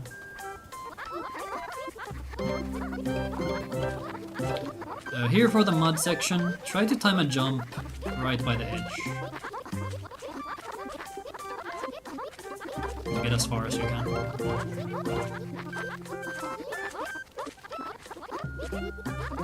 And here, once again, press Y the moment you can, because it will teleport you to the boulder, and that's just nice. So pull it back. Oh, you don't even actually need to do it. Like, I'm gonna test something. Do you need to do it the whole way? Is that enough? I guess they lose interest faster, yeah. So you do actually want to do the whole meter. And here I also like to time a jump right by the edge. And then jump. So we're not gonna move the boulder. This is faster. Because now the woodies are right there, so you don't have to go and get them from their jail.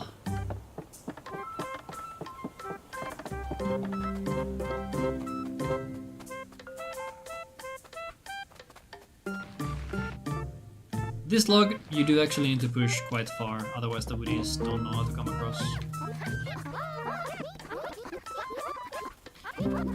Here, if you can, try to aim your jump as far as possible onto the log. So usually I would come here and jump like so.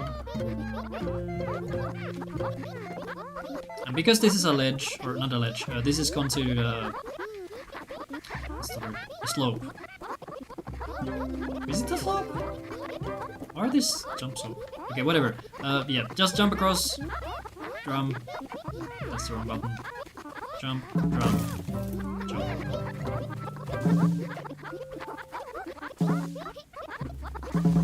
This is a slope. Don't try to jump here. I guess you can try to jump onto the slope to get a bit of distance. So unless you know exactly where the slope starts, I wouldn't go for this. And here, we only need one stone. By dropping it in a very specific spot, well, it's not really a specific spot, but it's a specific range. I think this should do... You can look at the indicator and see how far you can push it. Because if you can drop it far enough, you're okay with one stone. I think this is good! And now you need to look for the indicator. It's very small, but you can barely make the jump.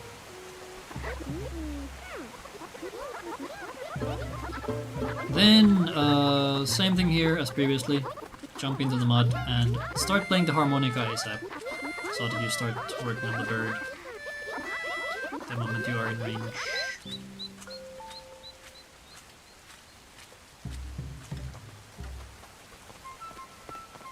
And you do not need to touch the log. It is unnecessary.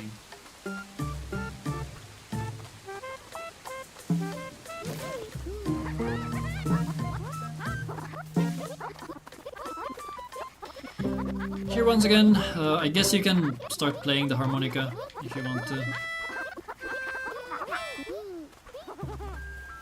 And then just let the bird fly away. On this stone pile, pick up 2 stones right away. Drop one to the left and then pick up another one. That way you will have a shorter journey to pick up the second one. And then the moment you drop the second stone, start playing. Because you are already in range of the bird.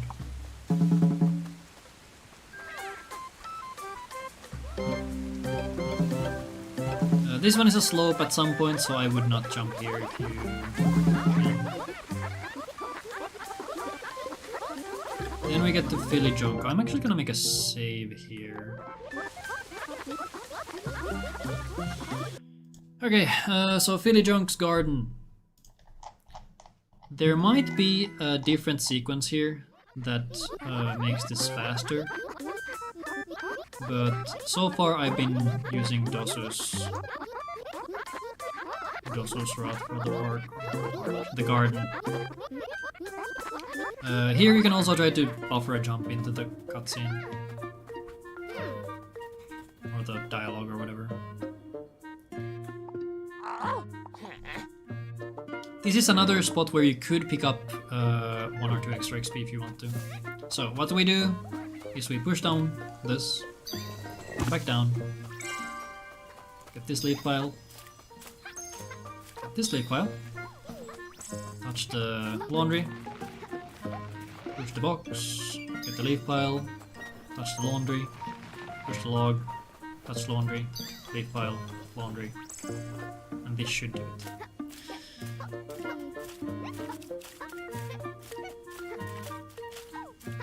I'm not entirely sure how this minigame, I guess you could call it, I don't know how it works, but this seems like the best way to do it.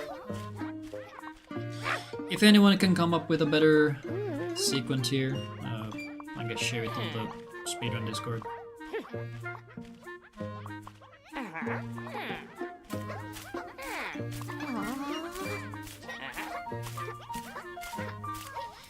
If you aren't sure on your XP, you could pick up this leaf pile, and you could also push down this second flower pot. to get 2 more XP.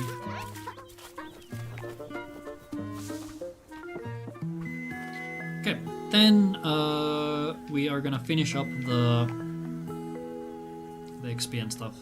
So as you can see, this bush here is shaking, so it's gonna have 1 XP in it. I think this fern also has 1, so we're gonna pick up this XP. No, it was not an XP, it was a freaking bee. I didn't know that makes the bushes shake. Okay, so yeah, we're just gonna go straight up. Knock down this fern. Get the dandelion. Get the page here. We're gonna go slightly down here to get this dandelion. There's also 1 XP on this fern. Go up here, get these dandelions. This one. For this whole section, I would just mash or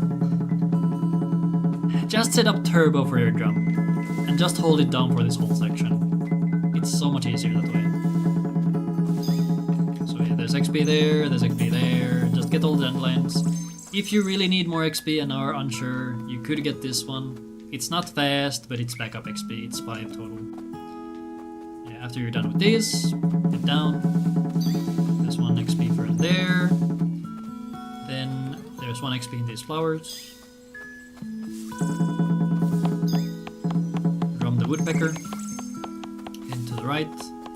There's 1 XP in a patch of flowers behind this tree, like here somewhere. Yeah. This one is one that you might miss if you aren't looking for it. Not the biggest deal. You can easily pick up backup XP if you want to. So there's 1 there. Then there should be 1 here and there. And we're back to dandelions. Then we have Hemulen. Dandelions. Then we're gonna go through this sand pile. Get more dandelions. Run out of stamina because I'm really good at the game. My route, or my XP route, will continue to the left. If you can somehow make another XP route that doesn't need all the extra XP I'm going for, you could go straight through here. But I personally go far to the left here. Because there is 1 woodpecker.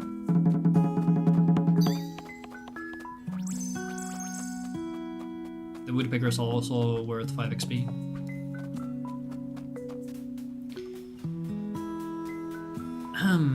Then we go to Tuutikki.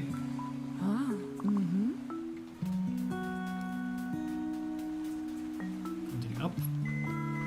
Oh yeah, I guess if you didn't pick up the sand pile or the page in the sand pile previously, you would pick it up there. But so my reasoning for not getting it here is because you're coming down this slope. And I personally am totally tunneled on Tuutikki. And I'm not even thinking about there being stuff lower on the beach here. Because you have to go kind of deep to get to here. So it's just easier to get it earlier. But just as a reminder, if you somehow remember that, oh, I forgot to get the page. Get it there. Then this is why we set up the log earlier. It's for the dandelions. Go through these trees with these bushes. I don't know the exact best way to go. That was really early level 7, okay. So yeah, you come through here, just to the drum.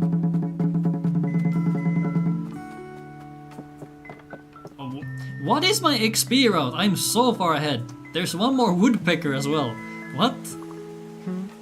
What did I do? Okay, this might actually be my practice file.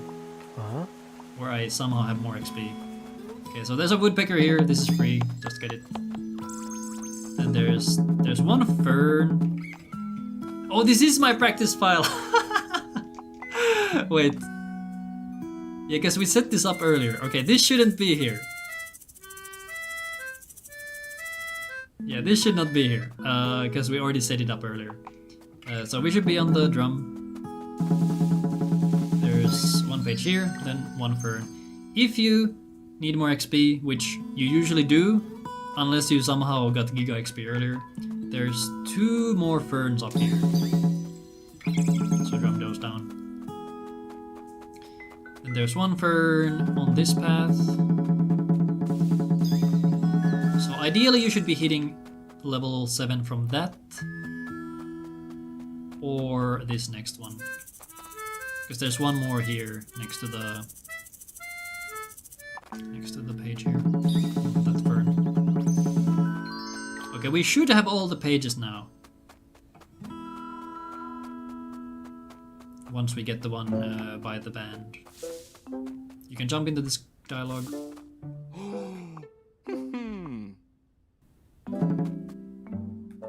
I guess you can jump into this one as well. But I guess you can also move during this, so it's not that big of a deal. Oh, okay. I did not know that's a range. And then go here, get the page, because now we are inside the theater, so you might as well pick up the page now. It's no real extra movement, and then we're done.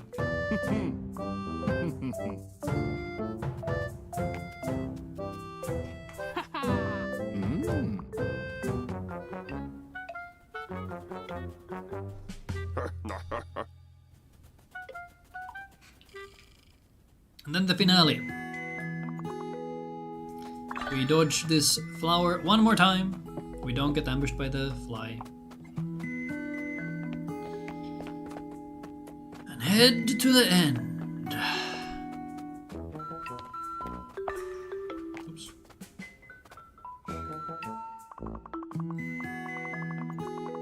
There's the key. Kingdom Hearts.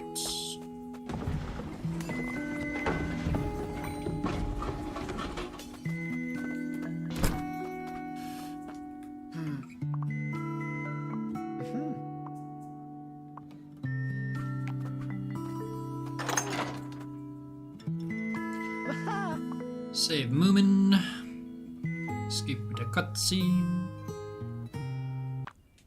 Mesh some more text. And I'm gonna make a save right here. This is the most stressful part because it's at the very end and it can go wrong if things go wrong. It's the class. So go to Moomin. Let him do his stuff. And just say yes to go into the park. And the moment we skip this cutscene, we want to start moving right away. So pre-input to the right to make sure you are moving the moment you enter. I'll do this first cycle or first attempt very simply. I'll do these skips 1 by 1 and kind of explain how to do them. So, for this first one, we want to stand here in this corner because the guard just can't see us. Because he's a little stupid. So we'll do it 1 more time. Stand in the corner and then go. Then, so this is not the cycle we usually have when we get here. But what we want to do is stand here and pull this guy back. And that's the skip.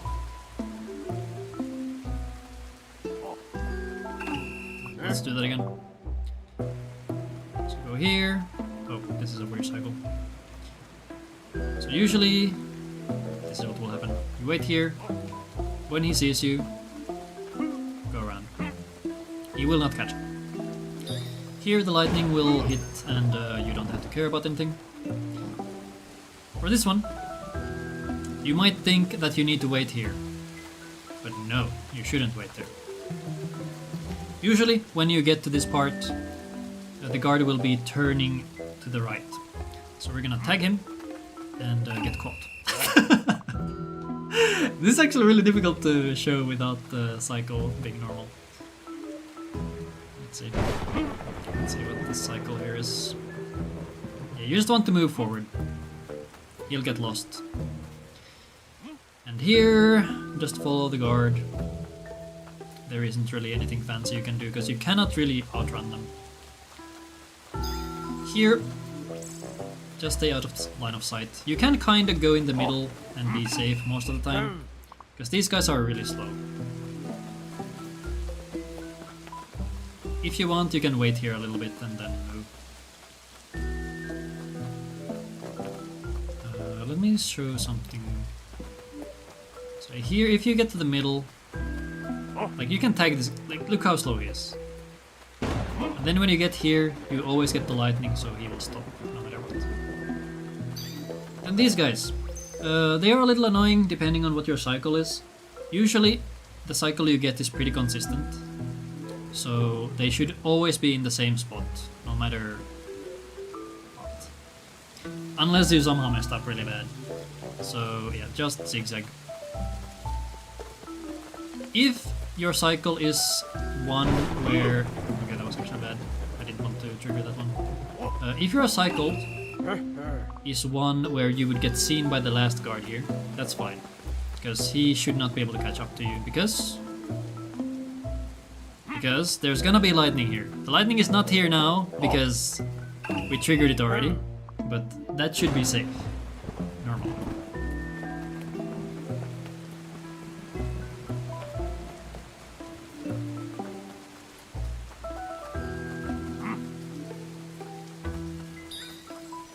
Okay. So, normally you don't need to care about this guard.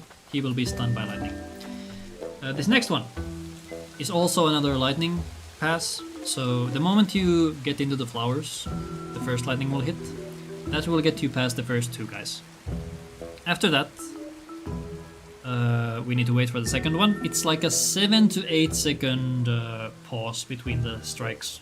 So if you are good at counting, you could count to 8 the moment the first lightning hits and time it that way.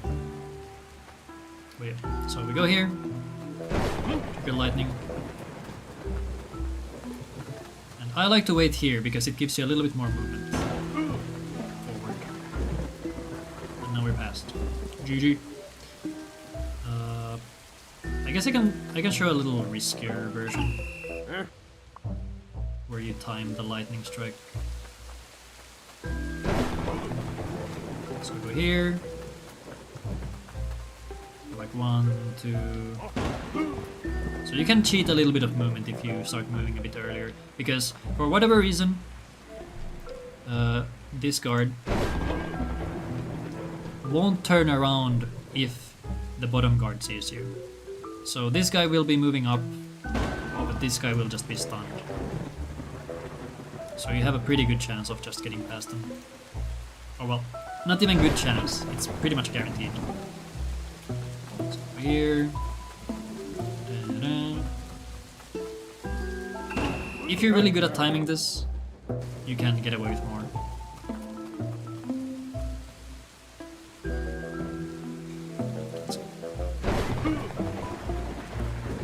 Why am I holding sprint? We can't sprint with moving. Like so. I would not risk it because if you get caught, it's really awkward and annoying.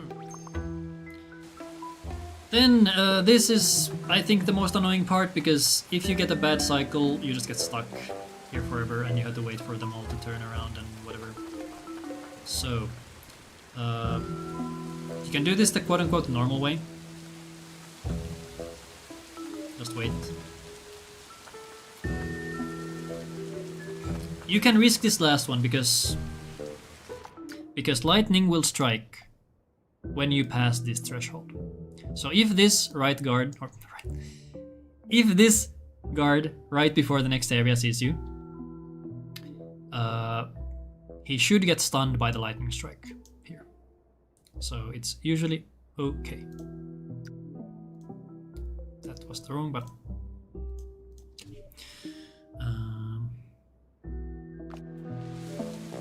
Let's get caught. And then...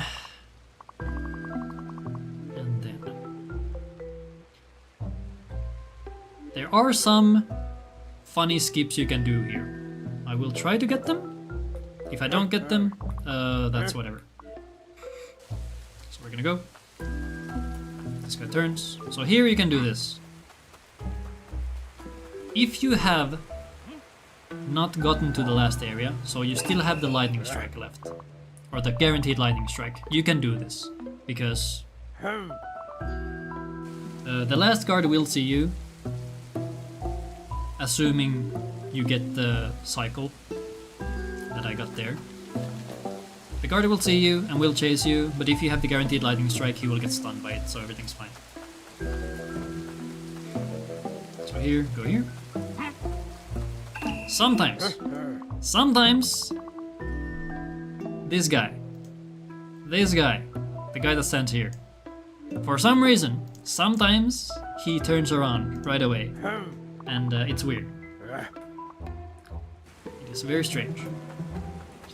I don't know what the odds are for that to happen.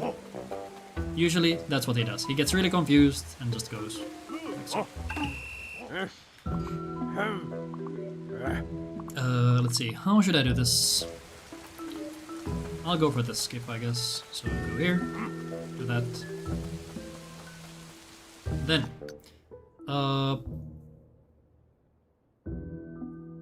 for this next section, you need to be very... What's the word I'm looking for? You need to have sharp eyes, let's go with that. Because you need to be looking at the guard that is standing around here? Okay, like, not there, but like, he's right there. Somewhere. If you see him looking up, you need to go left. If he's not looking up, you can go right. The right side is the YOLO. That's the YOLO path that is faster, but riskier. Because even if the guard isn't looking up, it could go wrong. Another guard could maybe be looking your way.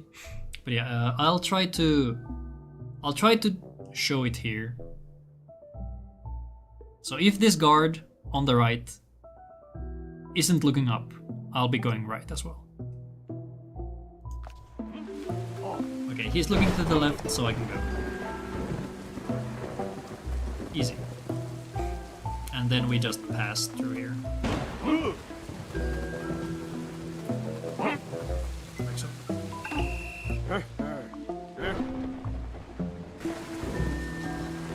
Now, I don't have the guaranteed lightning anymore, so I need to play this one safe.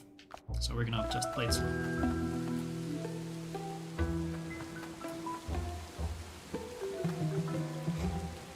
Like so.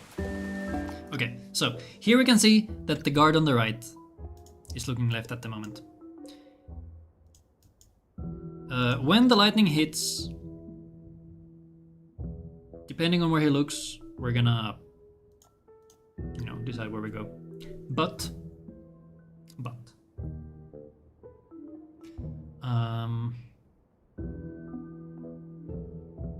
I'll just showcase the quote-unquote safe way here. So we wait for the lightning and go here. This is safe, and then you can wait for the next lightning. This one is also safe. It is not safe. Wait, why did I get caught there? Hold up, that has never happened before. What? Wait, hold up. Okay, I got bamboozled. I got scammed. Let's see.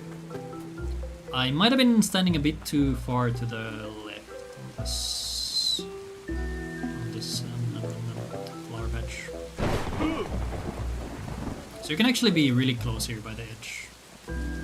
Let's see.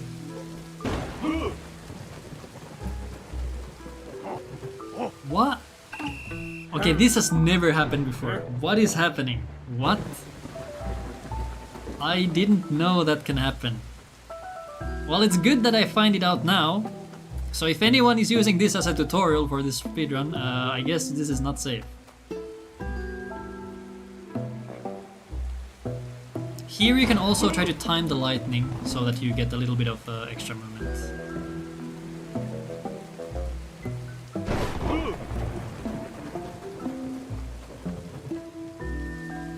Yeah, I don't know, like, they shouldn't be able to see here. Okay, there they saw him. I don't know. I will still say that going to the left is safer. I haven't failed it in a speedrun ever. So, of course it's gonna happen at some point. But if it happens, not my fault. I guess I can go back and show some movement cheating you can do.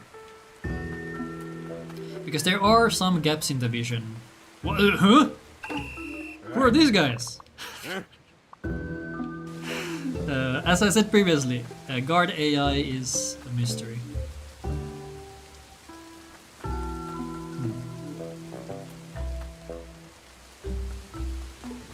Okay, so here there was a massive gap here.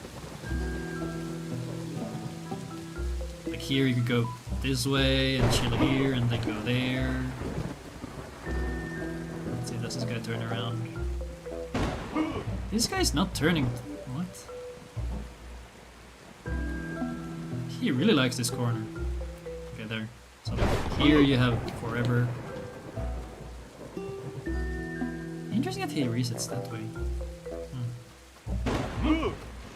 Anyway, let's go here. So here you can see a gap. Vision. If you can get any cheated movement, let's say. And same here, you can try to play around with this vision lines. I should have gotten caught there. But if you want to be safe, just go into these bushes one by one. That's it. Okay, I'll do a full clear here. The save file is starting to get bloated again, which I don't like. So I'm not gonna do too many resets here. Actually, okay, since I stood in place for a bit, I might not hit the fast cycle here. So there is a YOLO cycle you could go for. I'll see if I can hit it. I did lose a little bit of movement there at the start, so I might not make it. So what we want to look for is the guard on the left. I think he's just moved. Yeah. So, you want to move here as soon as the guard sees you, to get a little bit farther ahead. This should allow you to get ahead of the guard in the circle maze, like here.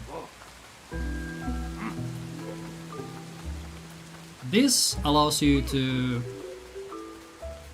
get a little bit farther ahead.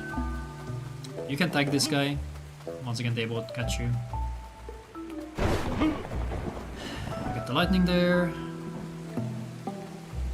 Zigzag past these guys. Lightning for the next one. Lightning again here.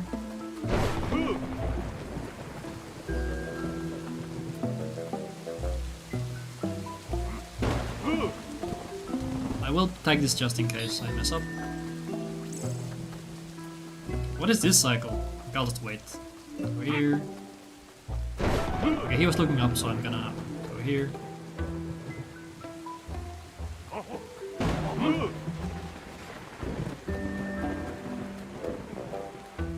I could have gone through the gap there, actually. What? Okay. So this is the issue with doing some of the cheated movement. You could get caught. So if you want to play it safe, just wait.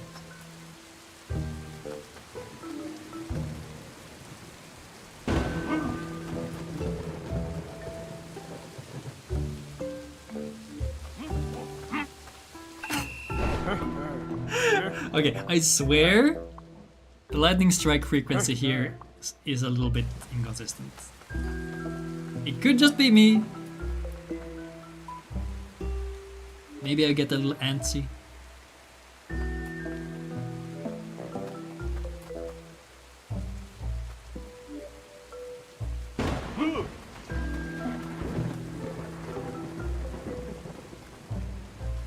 See? That was so fast for the second lightning strike. Okay, why did they see me? Tragedy.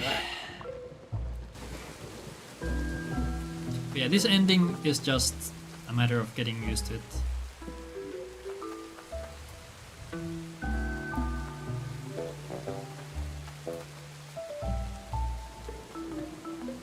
Can those two stop looking at each other? Please. I don't think I can make it. I did! Ah! And this is such an unclean park. Don't do it this way. Okay, here you can be a bit risky. Okay, let's see if I can... One more. This time it's gonna be so clean. Oops. For sure. Also, the save file is it's bloating up.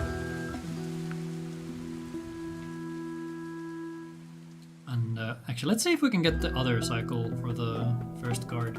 Because sometimes you will see that the first guard is still moving to the right into the corner. If you see that, you can just pass by him without waiting. So let's see if we get it.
Up until this point you can generally just run, not really stop at all.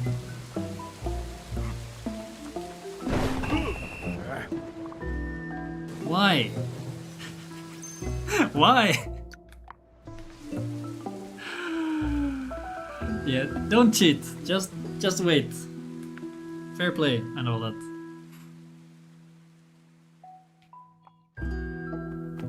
That was me rage quitting. Yeah, if you're just learning and just want to finish runs, do tag the leaf piles. You lose only a little bit of time going for them because they are like checkpoints. But then if you fail something, you won't get sent 5 million years back.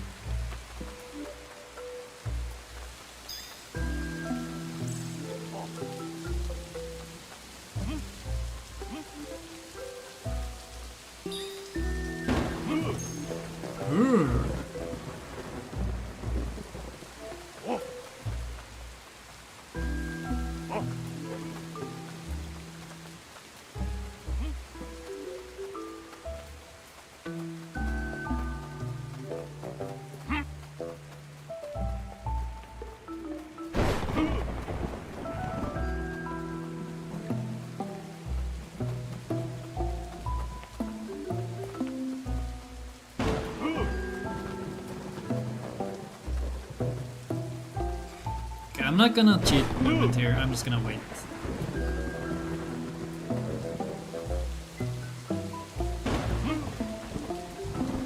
I will tag this one though, because I don't trust myself. Over here. And not get that cycle, interesting. Okay, he's looking to the left, so I'm just gonna go. Easy clap. And I should be able to make it land here. You can be a bit risky on this last pass because the guards can't get past this point. Okay, I'm just gonna end this run here. We did good.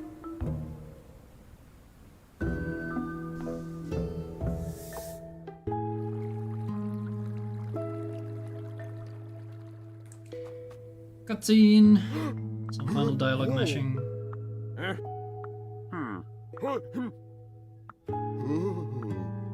And then time ends when you skip this last cutscene.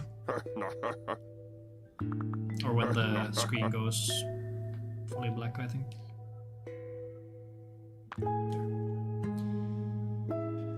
And that's Snufkin, Melody of Moominvalley, yay! That took way longer than I planned, but I hope this is useful in the future. I feel I went through a lot of the different variants for the parks, so those should be pretty valuable in general. And if anyone has any questions, I guess you can post them in the comment section of the upcoming video. I don't know if I'm gonna cut this or if I just leave it as a VOD. And you join the Moomin Speedrun Discord and you can also ask questions there. Is there anything else here at the end I wanted to do?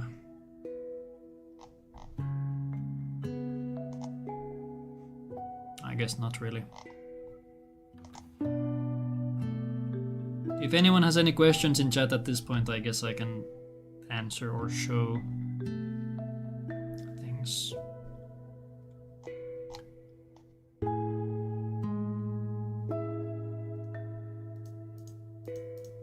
But when learning this speedrun, I would focus on just learning how the map is. Because getting lost in the Moominvalley area, especially at the end, is a lot of time loss if you don't know where you're going or where you are. So learn the basic layout of the map, and after that I guess learn the parks, because they are the biggest skill check, if you can call them that. And then practice the different movement tech, like the turtles are a big one. Boulder Jump. What else? Stone Skip. Pretty simple, but I guess it's good to practice that. Sniff Skip. That one is always worth practicing because it's pretty simple once you get it. Or once you understand how to do it.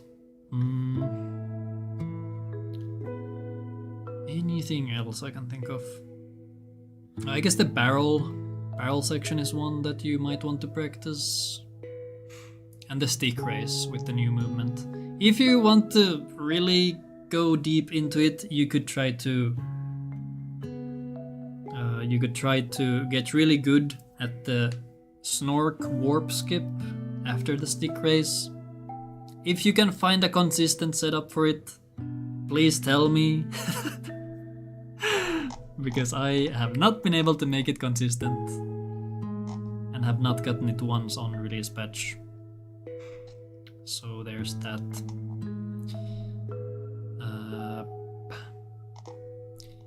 Yeah. As I said, I'll be saving this on YouTube. Might cut it into smaller pieces. I will put timestamps, so you don't have to watch this whole thing. Unless you really want to. Do watch this whole thing if you just want to learn all the different sections. And please make use of your save files. Make copies of them so you can just practice specific sections. Because having to play the game from start to finish every time is a little mind-numbing in my opinion. But yeah, anyone who watched from start to finish, good on you. Thanks for watching. Hope you learned something. If you didn't, I guess that's a me issue. I'm not a good teacher. Thanks for watching, and until next time, a goodbye.